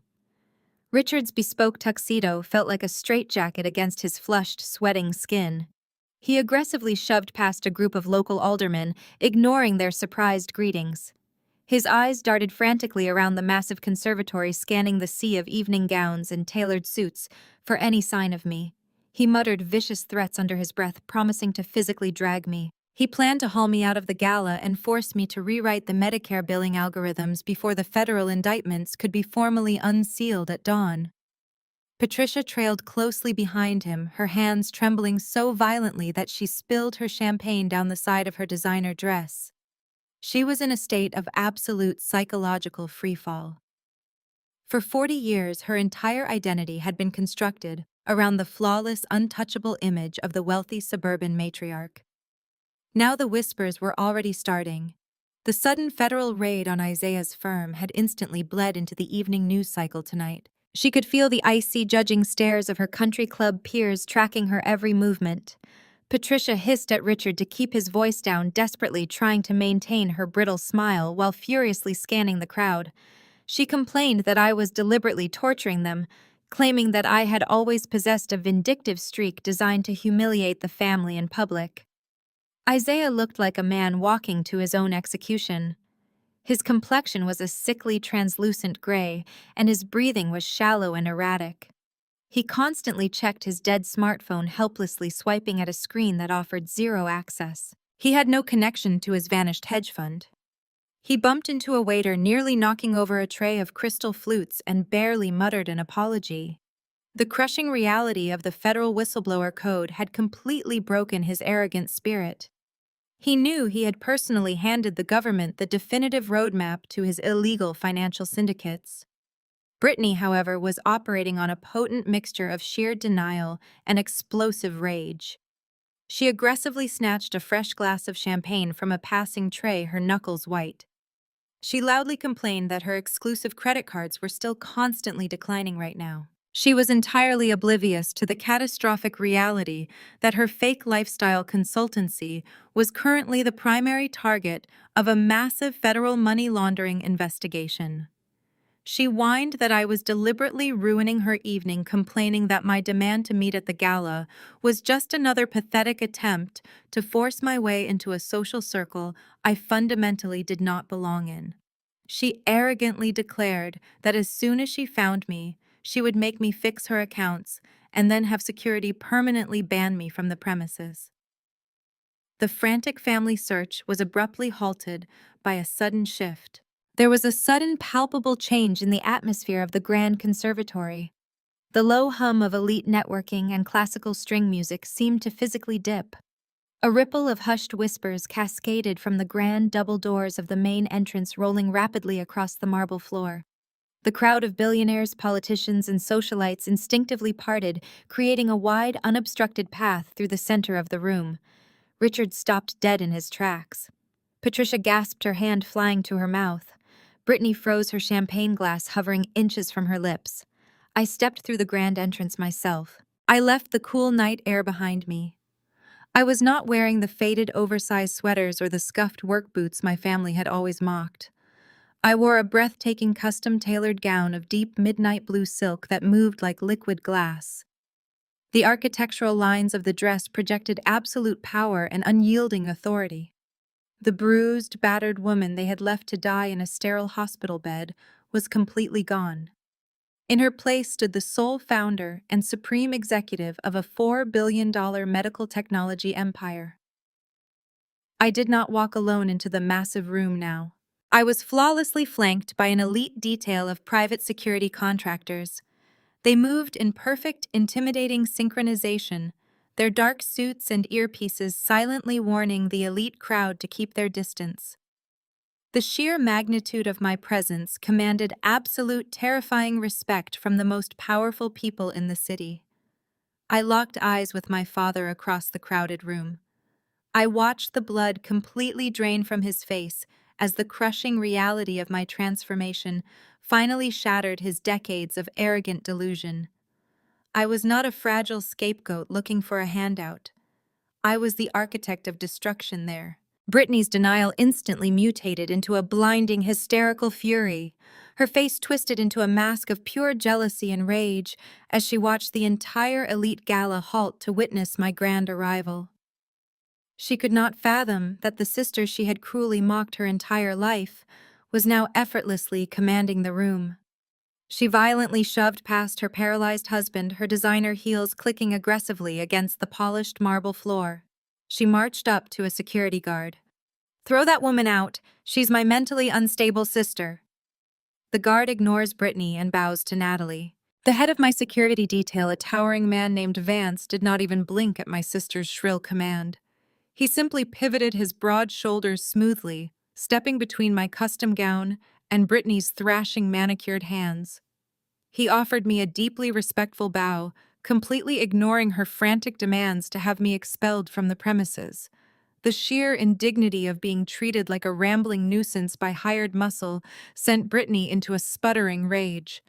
She opened her mouth to scream again, ready to unleash another torrent of toxic vitriol, but the words died in her throat. The heavy, murmuring silence of the Grand Conservatory had fundamentally shifted. The hundreds of wealthy socialites, tech moguls, and political heavyweights were no longer looking at my sister with mild amusement. They were looking at her with undisguised aristocratic disgust. She was a petty disruption standing in the presence of true authority. Before Brittany could attempt to salvage her rapidly disintegrating dignity, the crowd parted once more. A sudden flurry of activity rippled from the VIP section near the main stage. The mayor of Chicago, a man my parents had spent 2 decades desperately trying to court with lavish campaign donations and sycophantic dinner invitations, was practically sprinting across the marble floor. His usual composed political swagger was entirely abandoned in favor of eager, unrestrained excitement. He pushed past a group of elite aldermen, his eyes locked entirely on me. My father, Richard, puffed out his chest automatically, assuming the mayor was rushing over to greet his top medical donor. Richard plastered on his fake charismatic smile, extending his hand and preparing to loudly complain about the federal raid as if it were a massive, embarrassing bureaucratic error. The mayor did not even glance at Richard. He brushed past my father's outstretched hand as if he were nothing more than a misplaced coat rack. Richard stumbled backward, his mouth hanging open in sheer, unadulterated shock. The mayor stopped directly in front of me, his face beaming with absolute reverence. He seized both of my hands, shaking them with a vigorous, deeply profound gratitude that sent a physical shockwave through my paralyzed family. He loudly thanked me for gracing them with my presence, declaring that my arrival was the absolute highlight of his entire political career. He treated me not as a guest, but as a conquering sovereign. Patricia stood frozen, her champagne glass slipping from her trembling fingers and shattering against the pristine marble floor. The sharp crash echoed loudly, but nobody even turned to look at her. They were all captivated by the unprecedented display of power unfolding before them. Patricia watched the mayor, a man who had ignored her frantic, desperate phone calls just hours ago, fawn over the daughter she had ruthlessly discarded. Her perfectly lifted face contorted into a mask of pure, unadulterated terror. She finally understood that the social hierarchy she worshipped had been completely rewritten, and she was currently standing at the absolute bottom. Isaiah was equally paralyzed, his gray complexion turning a terrifying shade of chalky white. His eyes darted between the mayor and the elite security detail flanking my sides. His financial brain, usually so adept at calculating risk and reward, was finally processing the catastrophic math of his own destruction. He looked at my designer gown, the unyielding authority in my posture, and the sheer deference shown by the most powerful man in the city. The pieces of the puzzle were rapidly clicking into place, forming a picture so terrifying he physically swayed on his feet. The federal whistleblower code, the frozen offshore, accounts the immediate and ruthless dismantling of his hedge fund. He realized with crushing clarity that this was not a random federal sweep. This was a targeted, perfectly executed demolition. The mayor gently released my hands and gestured respectfully toward the front of the room. He announced that it was time to officially commence the evening's primary programming. With a final deferential nod, he turned and marched briskly toward the grand stage, the crowd eagerly following his lead. I remained exactly where I was, my security team holding a flawless perimeter. I did not look at my family. I let them suffocate in the terrifying, confusing silence of their own making. The lights in the massive conservatory dimmed, casting the room in a dramatic, hushed twilight. A single brilliant spotlight snapped on, illuminating the mayor as he stepped up to the crystal podium. He tapped the microphone, the sharp feedback silencing the last remaining murmurs in the crowd. He cleared his throat, his voice projecting clearly across the vast floral-scented room. He began by speaking passionately about the future of the city, about innovation, and about the desperate need for true visionary leadership in the healthcare sector. He masterfully built the anticipation, weaving a narrative of unprecedented generosity and technological revolution that had the entire room holding its collective breath. My father stood completely rigid, his breathing shallow. He stared at the stage, desperately trying to comprehend how his worthless daughter commanded such paralyzing respect. The mayor leaned into the microphone, his voice booming with excitement. He announced that tonight the city was profoundly honored by the presence of their exclusive diamond sponsor.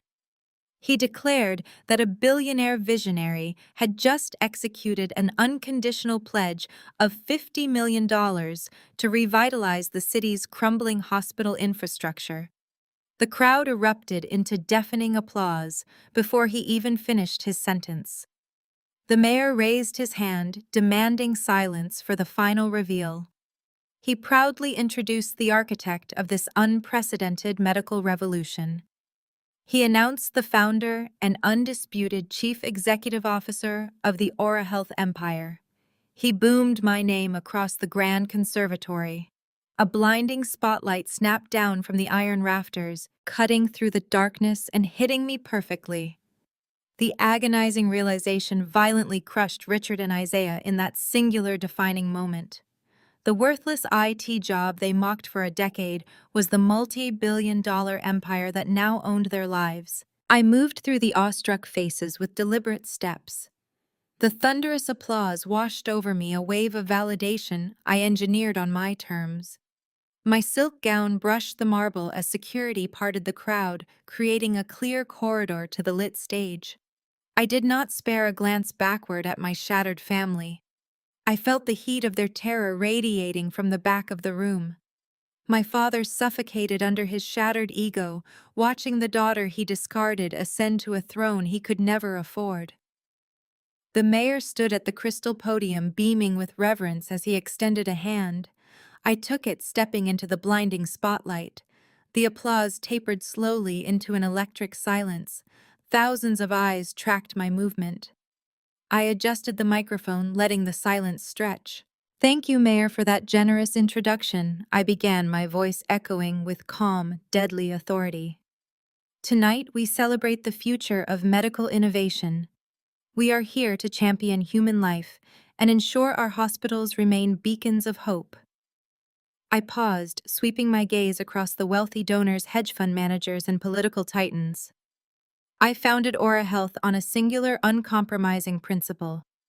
I believed medical technology should be utilized to heal, protect, and fiercely defend those who cannot defend themselves.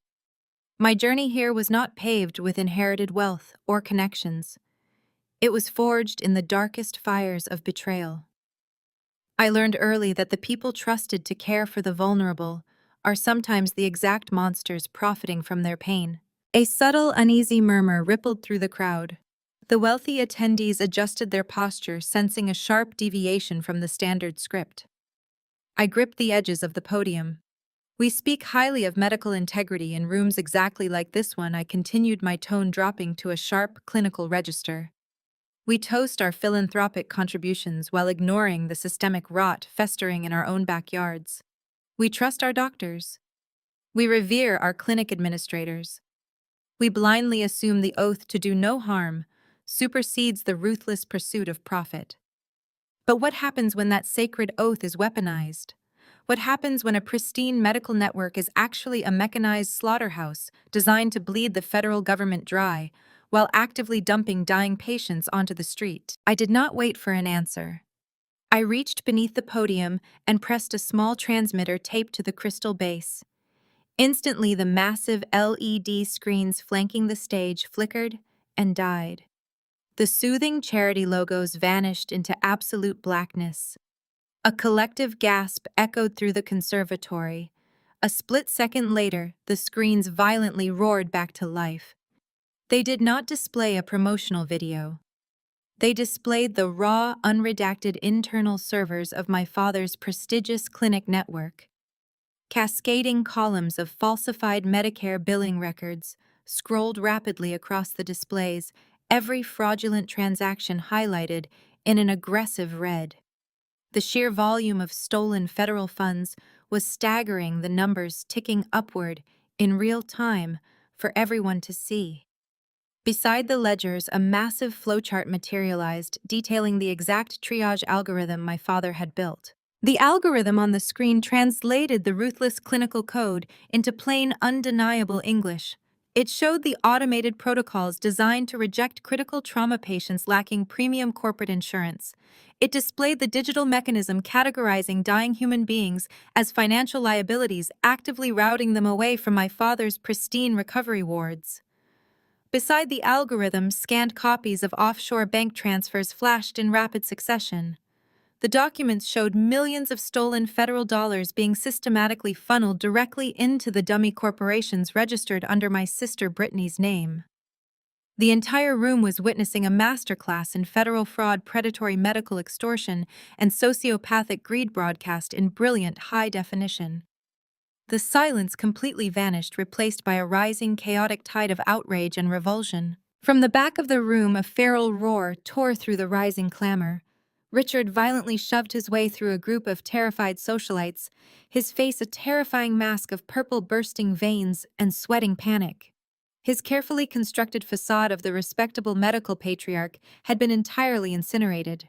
He realized with absolute clarity that he was not just facing public humiliation, he was facing an inescapable federal indictment broadcast live to his peers. He screamed my name, his voice cracking with violent desperation.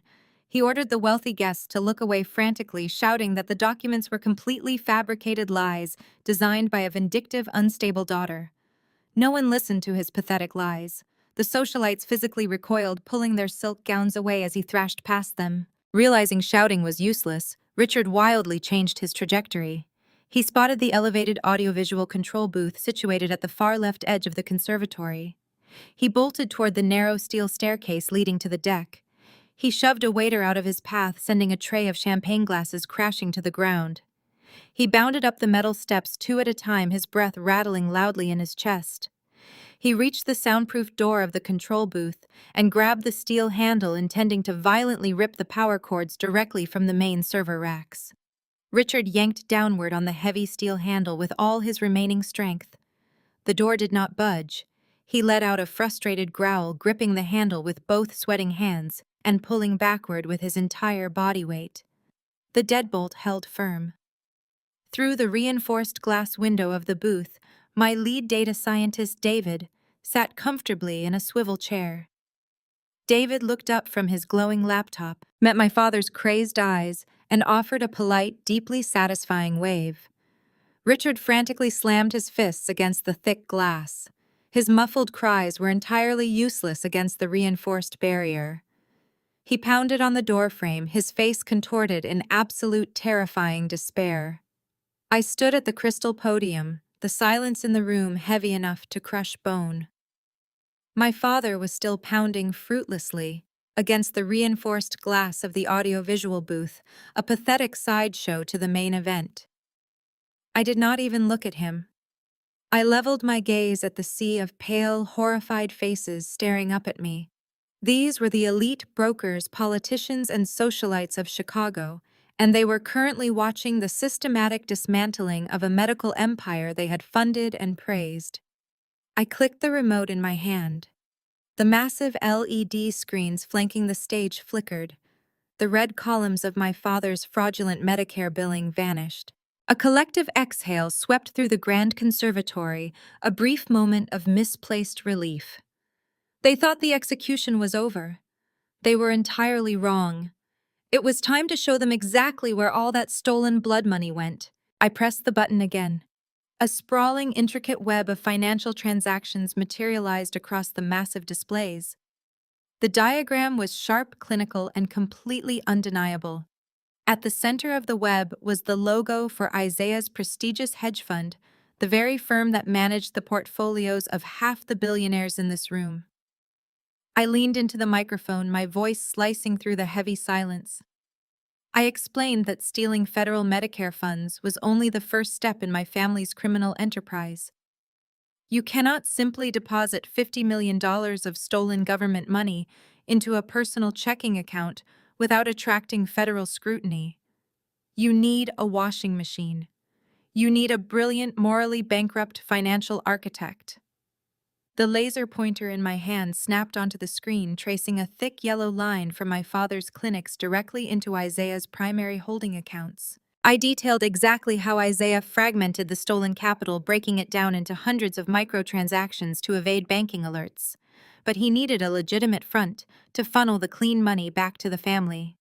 The yellow laser traced another line, this one connecting Isaiah's hedge fund to a boutique lifestyle consultancy firm. The name of the firm flashed on the screen in massive bold letters. It was my sister Brittany's company. I explained the mechanics with absolute financial precision. Brittany invoiced Isaiah's fund for millions of dollars in fictitious consulting fees, phantom corporate retreats, and non-existent vendor services. Isaiah approved the fraudulent invoices, transferring the washed federal funds into Brittany's pristine corporate accounts. From there, the money flowed freely into their luxury vehicles, designer wardrobes, and exclusive country club memberships. They built their entire glamorous existence on the broken backs of dying patients they had actively turned away. The reaction from the crowd was instantaneous and violently visceral. The elite investors, many of whom had trusted Isaiah with their generational wealth, realized they were deeply implicated in a massive federal money laundering operation. Their polite society manners instantly vanished, replaced by primal, self-preserving panic.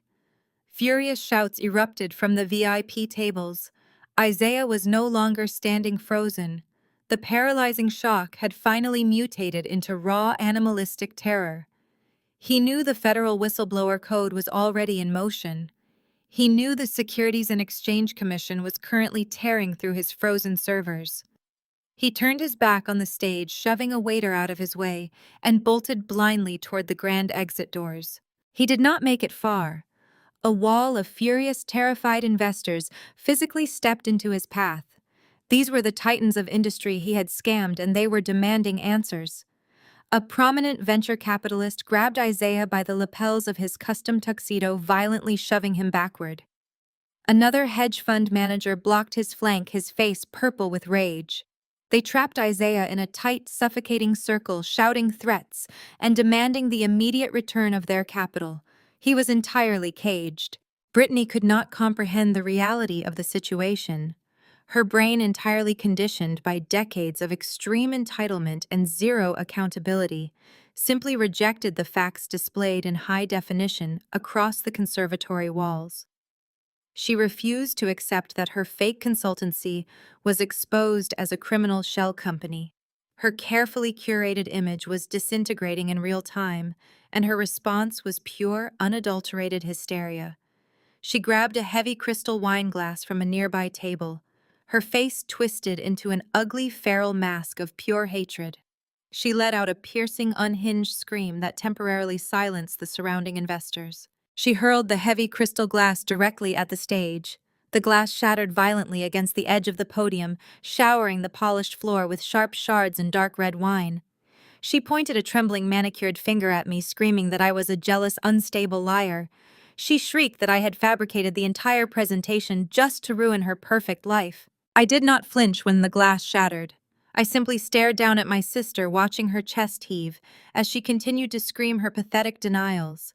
I let her voice echo through the massive room, letting every powerful person witness her absolute collapse. Then, without a single word, I raised my remote and pressed the final button. The financial web vanished from the screens. In its place, a stark audio waveform appeared. The conservatory speakers previously booming, my voice now crackled with a distinct, undeniable recording. It was the security audio from my sterile intensive care unit room, recorded just hours after I woke up from a devastating, near-fatal collapse. The sound of rhythmic hospital monitors echoed through the gala. Then my father's voice boomed from the speakers, sharp and ruthless, demanding that I hand over the rights to my medical algorithms. The crowd gasped as Patricia's voice joined his, coldly stating that if I did not sign the extortion documents immediately, they would legally declare me incompetent and physically pull the plug on my life support. The sheer sociopathic evil of their own words washed over the paralyzed crowd. They were finally exposed as the monsters they truly were. The damning audio recording clicked off, plunging the Grand Botanical Conservatory into a silence so absolute it felt like a vacuum. The rhythmic, mechanical beeping of my intensive care unit monitor lingered in the air, a ghostly echo of my near death. My father's cruel, extortive demands and my mother's chilling threat to pull my life support had just been broadcast to the wealthiest citizens of Chicago. The collective illusion of the perfect philanthropic family shattered into a million irreparable pieces. The elite attendees did not just look horrified, they looked physically nauseated. These were individuals who built their empires on ruthless calculations, and they instantly recognized the profound evil they had just witnessed. They were looking at monsters dressed in tuxedos and designer evening gowns. A physical wave of revulsion swept through the massive room. The tightly packed crowd of elites instinctively stepped backward, creating a massive, isolating void around my paralyzed family. It was a brutal, unspoken excommunication performed in perfect synchronization. The mayor of Chicago, who just moments ago had eagerly shaken my father's hand, now turned his back with finality. He signaled to his private security detail, instructing them to form a defensive wall between his political entourage and Richard. The message was devastatingly clear. The family was radioactive, a catastrophic liability that no amount of old money or country club influence could ever salvage. They were socially dead, instantly expelled from the high society echelon they had worshipped and ruthlessly clawed their way into over the past 40 years. Patricia watched the brutal excommunication unfold. For her entire adult life, her greatest fear was social humiliation. She had sacrificed her morality, her integrity, and her own daughter on the altar of public perception. Now her meticulously curated reality was disintegrating before her very eyes. She saw the icy, condemning glares of her country club peers. She watched her closest socialite friends, women she hosted lavish charity luncheons with just last week, turning their backs and whispering behind manicured hands. The paralyzing realization struck her. There would be no recovery tour. There would be no carefully spun public relations statement. They were entirely ruined. The pristine, untouchable legacy of the suburban matriarch was permanently reduced to the grotesque reality of an attempted murderer. Her knees began to tremble violently beneath her silk dress. The psychological freefall was absolute and debilitating. She looked at Richard, who was still trapped near the locked audiovisual booth, sweating and hyperventilating as the consequences of his actions finally crushed him. She looked at Brittany, who was restrained by two security contractors, her mascara smeared and her poise replaced by feral, unhinged sobbing. She looked at Isaiah, entirely surrounded and blocked by a wall of billionaires demanding the immediate return of their stolen capital. Her family, her empire of lies, was decimated. Patricia had no leverage left, no connections to exploit, and no social capital to burn. She was out of options except for the one person she had spent her life trying to destroy. Patricia stumbled forward, her heels catching awkwardly on the polished marble floor. She abandoned every ounce of her fabricated dignity, pushing past the remaining security personnel who let her walk toward her own demise. She reached the edge of the red carpet that lined the base of the grand stage. The entire room watched in hushed, morbid fascination as the former queen of Chicago society unraveled. She looked up at me, her face contorted into a mask of pure terror. The cold, calculating matriarch, who had cheerfully threatened to unplug my ventilator, was gone. In her place was a broken, pathetic woman drowning in the catastrophic consequences of her own greed. She collapsed. Patricia fell hard onto the red carpet, her knees striking the floor with a heavy, ungraceful thud. The sheer theatricality of her descent was impressive. She immediately launched into her best weeping act, summoning massive crocodile tears that ruined her makeup. She scrambled forward on her hands and knees, dragging her ruined silk dress across the carpet until she reached the edge of the stage. She reached up with trembling hands and grabbed my ankles. Her manicured nails dug desperately into the fabric of my gown. She looked up at me, her face streaming with dramatic, perfectly timed tears, hoping to manipulate the crowd with a display of maternal anguish. She was banking on the faint hope that the audience would pity a weeping mother. "Please!" Patricia screamed, her voice cracking with manufactured hysteria. She tightened her grip on my ankles, ignoring the heavy glare of my towering security detail. "Please, Natalie, we are your blood. You cannot do this to us. We are your family. You cannot destroy your own family." Her desperate, shrill voice echoed off the grand glass ceilings of the Botanical Conservatory.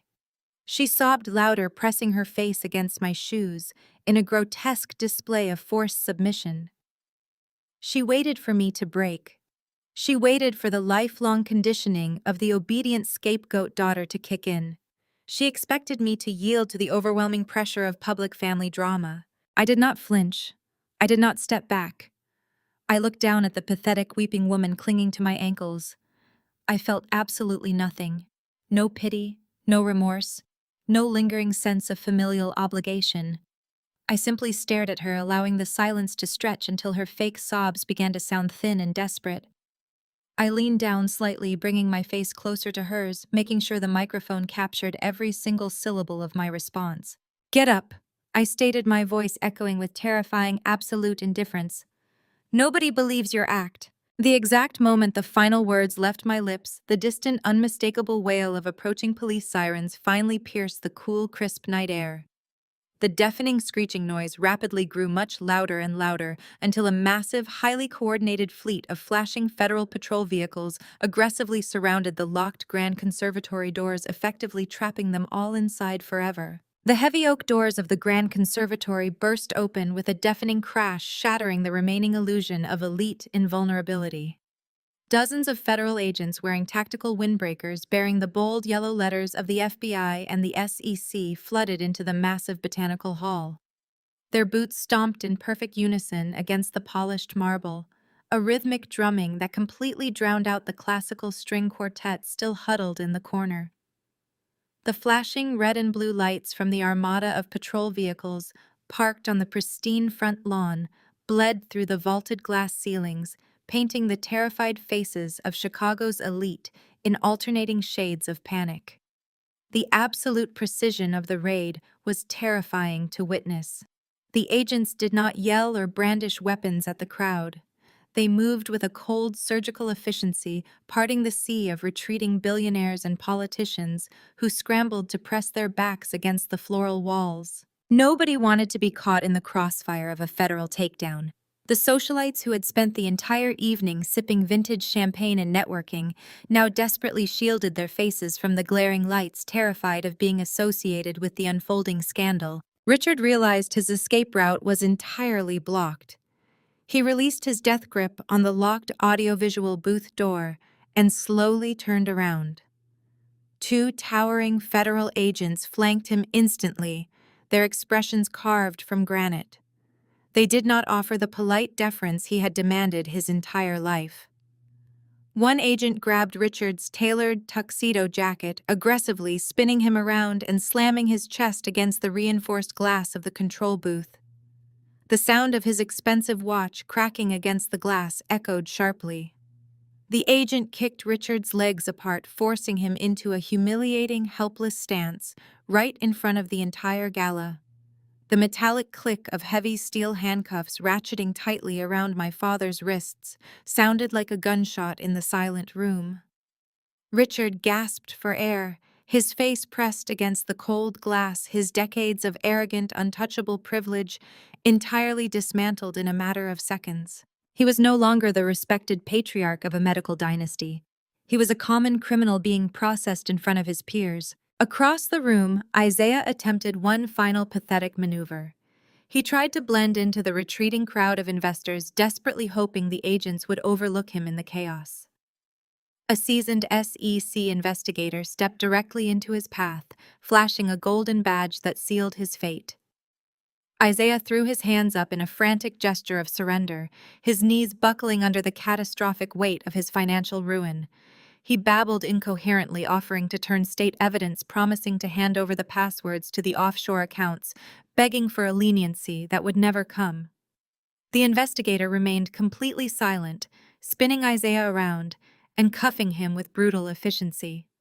The investors Isaiah had scammed watched with cold, unforgiving satisfaction as the disgraced hedge fund manager was hauled away, his expensive Italian leather shoes dragging pathetically across the marble floor. Brittany's hysterical screaming escalated into a shrill, deafening pitch. She thrashed wildly against the two private security contractors who had intercepted her earlier. A female FBI agent marched straight toward her, holding a thick folder containing the digital ledgers of the fake lifestyle consultancy. The agent instructed the security personnel to step back, then immediately seized Brittany's arms, twisting them behind her back with a firm, practiced motion. The snap of the handcuffs sent Brittany into a state of absolute psychological collapse.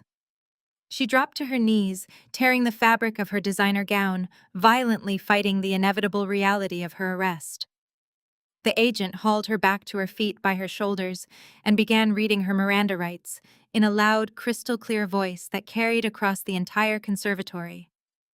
She recited the exact charges, naming the federal money laundering statutes and wire fraud violations connected directly to Brittany's shell company. Brittany sobbed uncontrollably, her heavy makeup running down her face in dark streaks, begging the agent to listen to her swearing she had no idea the federal funds were stolen. Her desperate pleas fell on entirely deaf ears as the agent marched her toward the grand exit.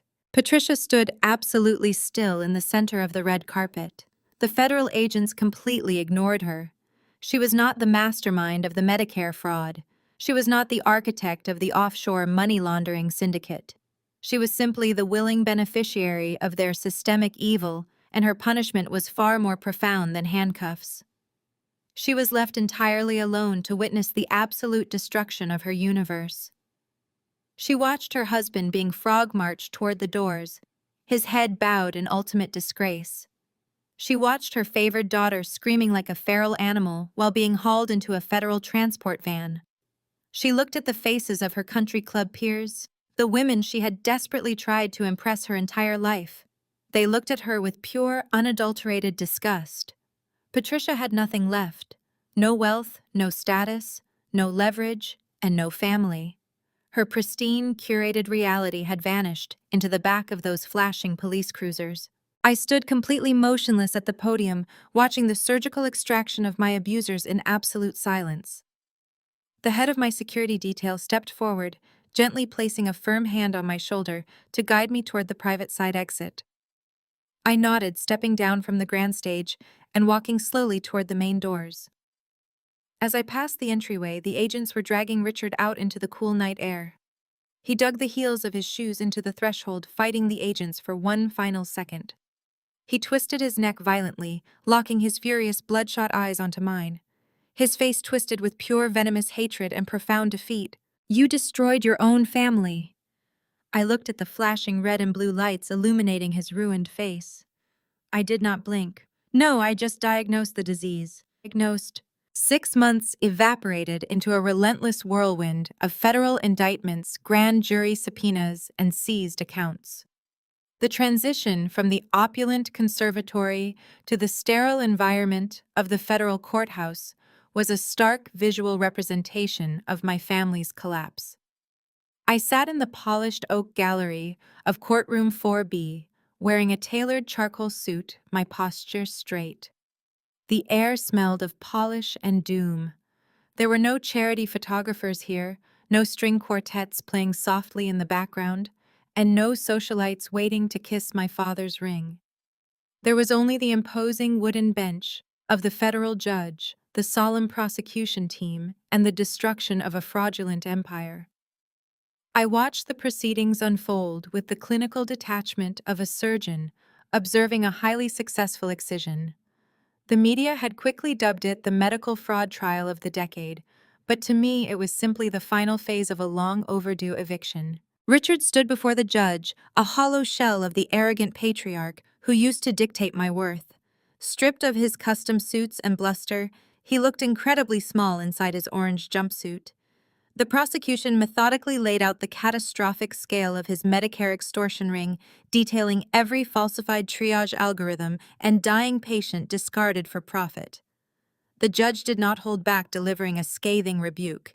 He called my father a disgrace to the medical profession and a predator who weaponized his oath for greed. When the judge brought down the heavy wooden gavel sentencing Richard to 10 consecutive years in federal prison without early parole, my father physically collapsed against the defense table. He wept loudly, desperately searching the gallery for a sympathetic face. His bloodshot eyes found mine silently begging for the daughter he had spent a lifetime destroying to save him. I did not blink, nor did I offer comfort. I simply held his gaze until he looked away, humiliated and defeated. Isaiah's execution was equally swift and financially devastating. The financial wunderkind who had confidently laundered millions through sophisticated shell companies was brought into the courtroom immediately after my father. The Securities and Exchange Commission had spent the last 6 months ripping through his hedge fund with absolute ruthlessness. Every encrypted server, offshore transfer, and phantom invoice had been dragged into the glaring light of federal scrutiny. The judge methodically stripped away his entire identity. Isaiah was permanently barred from the financial industry, his trading licenses revoked for life. He was ordered to pay staggering restitution to the investors he had actively scammed, ensuring he would never legally earn another dime. When the judge handed down his 8-year federal sentence, Isaiah did not cry like my father. He just stared blankly at the polished mahogany table, paralyzed by the realization that his brilliant mind had been entirely outmaneuvered by the sister-in-law he dismissed as an inconvenience. The criminal sentences were merely the beginning of the federal government's systematic dismantling of their lives. The asset forfeiture phase was a masterpiece of total financial annihilation. I sat in the gallery and listened as the prosecution read the comprehensive list of seized properties. The sprawling suburban mansion, the crown jewel of my mother's curated social dominance, was immediately seized. Federal agents placed heavy iron padlocks on the custom gates, locking my family out of their own pristine fortress. Isaiah and Brittany's luxurious downtown penthouses were confiscated, slated for public auction to repay the stolen federal funds. The fleet of imported luxury vehicles, the designer wardrobes purchased with blood money, the offshore accounts, and the country club equity shares were all aggressively liquidated. The government did not leave them a single cent. They scoured every hidden account and safety deposit box, wiping the family ledger entirely clean. The wealth they murdered to acquire turned to ash. Through it all, I maintained a stone-cold indifference. The reporters sketching furiously in the press box occasionally glanced my way, desperate to capture a tear, a triumphant smirk, or a sign of familial grief. I gave them absolutely nothing. I did not feel the fiery thrill of vindication or the heavy anchor of sorrow. The emotional ties to these people had been severed the moment I woke up alone in a sterile hospital bed, listening to them casually negotiate the termination of my life support. Watching them lose everything was simply a matter of universal balance correcting itself. I had diagnosed a lethal disease festering within my own bloodline, and today I was watching the final stages of the prescribed treatment. The rot had been aggressively cut out, the infection neutralized, and I was finally breathing clean air. My silence in the gallery was the ultimate testament to my liberation. They were no longer my family. They were simply defendants facing consequences. As the bailiffs moved in to escort the newly convicted felons away, the final brutal twist of the afternoon unfolded. Patricia and Brittany were not wearing orange jumpsuits. They sat directly behind the defense tables in wrinkled clothing, looking exhausted and panicked. They had avoided federal prison sentences through the ultimate act of familial betrayal. The moment the FBI kicked down their doors, my mother and sister immediately turned state's evidence selling out their husbands to the prosecution in exchange for full legal immunity. They traded Richard and Isaiah's freedom for their own survival, ratting out every hidden detail of the money laundering operation without a second thought. But their ruthless self-preservation came at a catastrophic price. The immunity deal kept them out of a federal penitentiary, but offered zero protection from the asset forfeitures. They sacrificed their husbands to avoid jail, but the government still took every single dime they possessed. The gavel fell for the final time. Patricia and Brittany slowly stood up and walked out of the federal courthouse, stepping onto the unforgiving Chicago pavement. They had no cars waiting for them, no mansion to return to, and no money. They were left entirely penniless, utterly abandoned, and completely homeless on the cold city streets. 6 months had passed with the brutal clinical efficiency of a perfectly executed surgical procedure. I walked out of the towering glass atrium of AuraHealth headquarters, my heels clicking a sharp rhythm against the polished granite. The crisp autumn air hit my face, carrying the scent of city exhaust. My company was thriving, fundamentally changing how emergency trauma care was delivered. I had built an empire on the exact opposite principles of my father's slaughterhouse. David walked beside me, discussing our quarterly projections. My life was ordered and entirely under my control. I stepped through the revolving doors, pulling my coat tighter around my shoulders. My car idled at the curb, the driver holding the rear door open. Then a completely jarring anomaly suddenly disrupted my perfectly engineered environment. A desperate figure stepped out from the deep freezing shadows cast by the building's massive concrete pillars. My private security detail immediately stepped forward aggressively, forming a physical barrier between me and the approaching threat. I raised a single hand, silently signaling my guards to pause. I instantly recognized the trembling, broken woman shivering in the bitter cold, even though she looked entirely unrecognizable from the arrogant socialite I once knew. It was Brittany. She stood there, shifting nervously on the pristine concrete sidewalk, looking exactly like a pathetic ghost haunting a wealthy world she used to proudly own. The physical decay of my sister was truly staggering. The flawless, expensive blonde highlights were completely gone, replaced by dull, unwashed roots tied tightly back with a cheap plastic elastic. Her designer silk gowns and custom Italian heels had been entirely incinerated by the federal asset forfeiture. Today, she wore a faded, oversized gray sweatshirt and scuffed canvas sneakers that looked salvaged directly from a cheap charity bin. Her face, once a canvas of arrogant perfection, was deeply lined with exhaustion and panic. Dark, heavy bags hung beneath her eyes. Her shoulders slumped, crushed under the weight of the poverty she had spent her life mocking. She rubbed her arms frantically against the biting wind, her gaze darting between my security and my face. She took a hesitant step forward, her voice cracking. "Natalie, please." She rasped, her tone stripped of its former venom. "I need to talk. Just a minute. I beg you." I did not move. I did not soften. I simply stared at her, allowing the silence to suffocate her. The sounds of the Chicago street faded into the background, leaving only the pathetic sound of her ragged breathing. "I have nowhere else to go." Brittany stammered, fresh tears spilling over her cheeks. "Isaiah is gone. He is locked away, and they took everything, every single dime. We have nothing left. Mom is sick. She has a terrible cough that will not go away, and we cannot afford doctors. We are living in a filthy motel by the interstate. The manager is threatening eviction tomorrow if I do not pay the weekly rate. We have barely eaten in days. Please, Natalie, I know you hate me. I know I deserve it. But please, I am begging for a job. I will do anything. I will clean the floors. I will scrub the toilets. Just pay me minimum wage so I can buy my mother medicine and keep a roof over our heads. We are starving. She clasped her hands in front of her chest, a grotesque pantomime of a prayer. She dropped to her knees on the cold concrete exactly as Patricia had done on the red carpet 6 months earlier.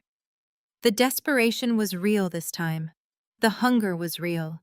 The terror of a world without a safety net was crushing her. She wept openly, waiting for me to display empathy.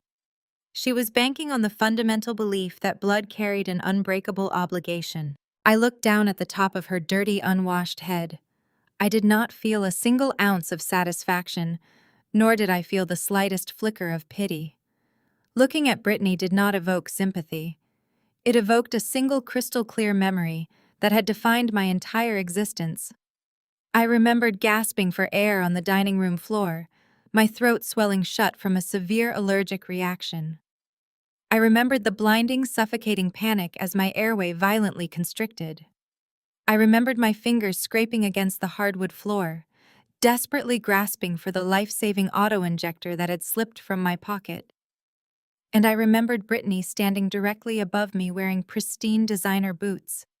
She had looked down at my suffocating, terrified face, smiled a cruel, empty smile, and deliberately kicked the EpiPen under the heavy oak cabinet entirely out of my reach. She had watched me turn blue, actively attempting to end my life out of pure sociopathic spite. That was the sister currently kneeling on the concrete begging for my grace. She did not want reconciliation. She simply wanted to survive. She expected the girl she had tortured, abused, and nearly murdered to become her savior, simply because the federal government had cut off her stolen funds. I did not waste my breath explaining any of this to her. Explanations required emotional investment, and my emotional account regarding my biological family was permanently closed. I did not yell. I did not gloat. I simply turned my head, completely dismissing her existence, and looked directly at the towering head of my security detail standing rigidly to my left. If this woman harasses our employees again, call the police. I instructed, my voice flat, clinical, and completely devoid of emotion. I turned away from the sobbing mess on the sidewalk. I stepped into the leather interior of my waiting car. The heavy armored door slammed shut with a solid, satisfying thud. The tinted windows smoothly rolled up instantly, cutting off the sound of Brittany's frantic, wailing cries. The driver pulled away from the curb, merging seamlessly into the flowing city traffic. I looked straight ahead at the bright open road, finally, and forever free. The heavy soundproof doors of my armored car effectively sealed away the pathetic wailing echoes of my sister. As my driver navigated the congested Chicago streets, pulling away from the curb and leaving Brittany kneeling on the frozen concrete, I expected to feel a lingering shadow of guilt. I expected the deeply ingrained conditioning of my childhood to rear its head and demand that I turn the vehicle around to rescue the golden child. Instead, I felt an absolute, profound emptiness that rapidly transformed into pure, unadulterated tranquility. The umbilical cord of toxic familial obligation had finally been severed. I looked out the tinted window at the blurring city lights, recognizing that my survival was no longer a frantic act of defiance, but a permanent state of reality. My abusers were destitute, broken, and entirely powerless while I was thriving. I directed my driver to head toward the medical district. The destruction of my family's fraudulent empire was complete, and the asset forfeiture had effectively salted the earth where their legacy once stood. But clearing the rot was only the first phase of my operation. I needed to build something enduring and fundamentally good in its place. I wanted to create an institution that operated on the exact opposite principles of Richard and Isaiah's predatory healthcare extortion ring. Within 3 months, the initial framework of my new philanthropic endeavor was fully operational. I had reached out to Dr. Simon, the brilliant, uncompromising attending physician who had actively fought against my family's attempt to prematurely terminate my life support during my allergic reaction. He was a man who genuinely viewed medicine as a sacred duty rather than a lucrative business model. We met in a sterile hospital cafeteria where I laid out my comprehensive vision. I was establishing a massive privately funded endowment explicitly designed to provide immediate, unconditional financial coverage for uninsured patients requiring emergency health care. Dr. Simon listened with wide, disbelieving eyes as I detailed the staggering initial capital injection I was prepared to make. The foundation would entirely eliminate the exact type of predatory medical extortion my father had orchestrated. We would guarantee that no patient would ever wake up in an intensive care unit to find their life being leveraged for profit or bureaucratic convenience. Families facing catastrophic medical emergencies would not be aggressively hounded by collection agencies or forced into bankruptcy. Dr. Simon immediately resigned from his corporate hospital administration role to become the chief medical director of the AuraHealth Emergency Endowment. We recruited a formidable team of patient advocates, financial navigators, and top-tier medical professionals who shared our uncompromising ethical standards. The impact of the endowment was immediate and overwhelmingly powerful. We began systematically intervening in severe trauma cases across the greater Chicago area. When a blue-collar worker suffered a catastrophic workplace accident and faced absolute financial ruin, our foundation silently and swiftly cleared the entire medical debt. When an uninsured mother required emergency neurological surgery, we covered every single surgical fee, rehabilitation cost, and follow-up consultation before the hospital billing department could even print an invoice. I mandated that our interventions remain strictly anonymous to the patients whenever possible. We were not seeking praise, media coverage, or charitable tax write-offs to burnish a tarnished social reputation. We were simply preserving human dignity. The contrast between my father's legacy and my own could not have been more striking.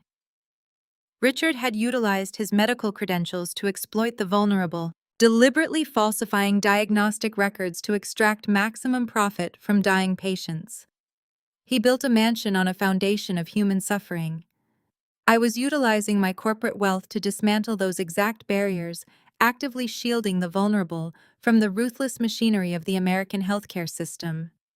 Every life we successfully stabilized, every crushing debt we permanently erased, felt like a deliberate restorative counterweight to the systemic poison my family had injected into the world. Dr. Simon managed the clinical operations with unparalleled integrity, ensuring our funds were deployed where they could effect the most significant immediate change. The culmination of this journey brought me to ultimate clarity.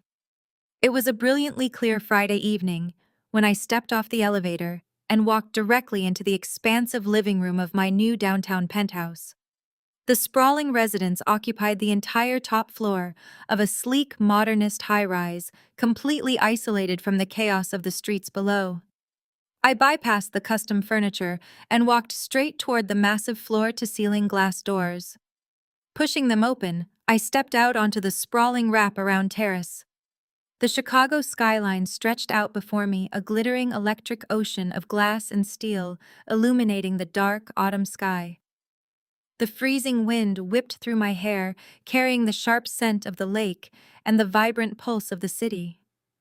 I walked to the very edge of the reinforced glass railing and gripped the cold metal ledge, looking down at the world I had finally conquered. I was entirely alone, but for the first time in my 31 years of existence, the solitude did not feel like a punishment or an exile. It felt like an impenetrable fortress. There were no manipulative parents waiting to undermine my achievements, no predatory brother-in-law plotting to siphon my resources, and no narcissistic sister standing by to eagerly kick away my only lifeline. The shadows of my childhood had been aggressively and permanently eradicated. I had navigated the absolute darkest depths of familial betrayal, survived a literal assassination attempt disguised as medical negligence, and emerged as the undisputed architect of my own destiny. I closed my eyes and tilted my head back, letting the freezing wind wash over my face. I took a deep, clear, unobstructed breath of air, feeling my lungs expand effortlessly without the slightest hint of restriction or fear. She smiles completely at peace, having built an empire on integrity forever free from the poison of her past.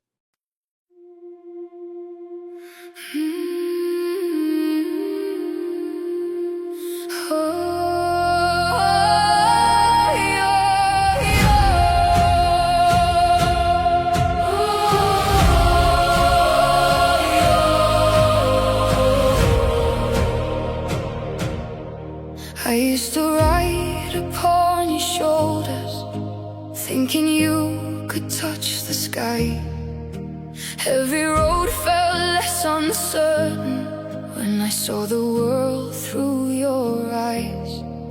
You were stronger than the mountains, taller than the northern pines.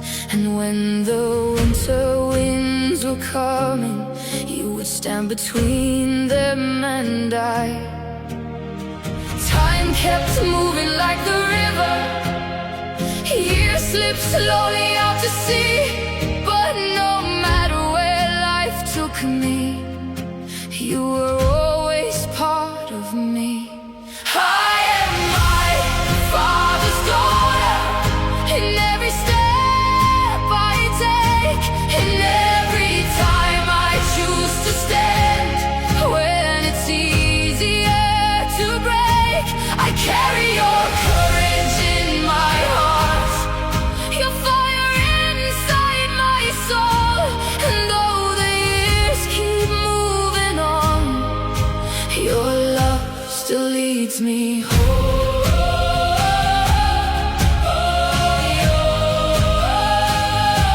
You taught me strength is not in power, but in kindness when it's hard. You taught me how to keep on going when the road grows cold and dark. Every lesson, every story, every laugh around the flame lies within me like an echo, calling softly through my name. And when I face my greatest battles, when I feel I can't go on, I can hear your voice beside me saying, child, you're stronger than you know.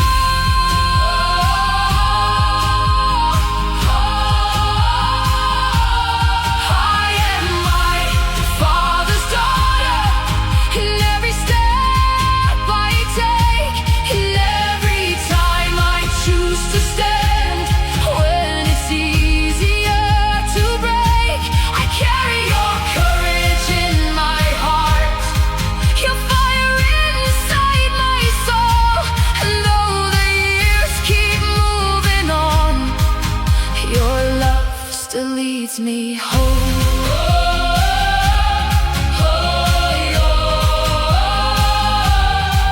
One day the snow will cover footprints, one day the fire will burn low.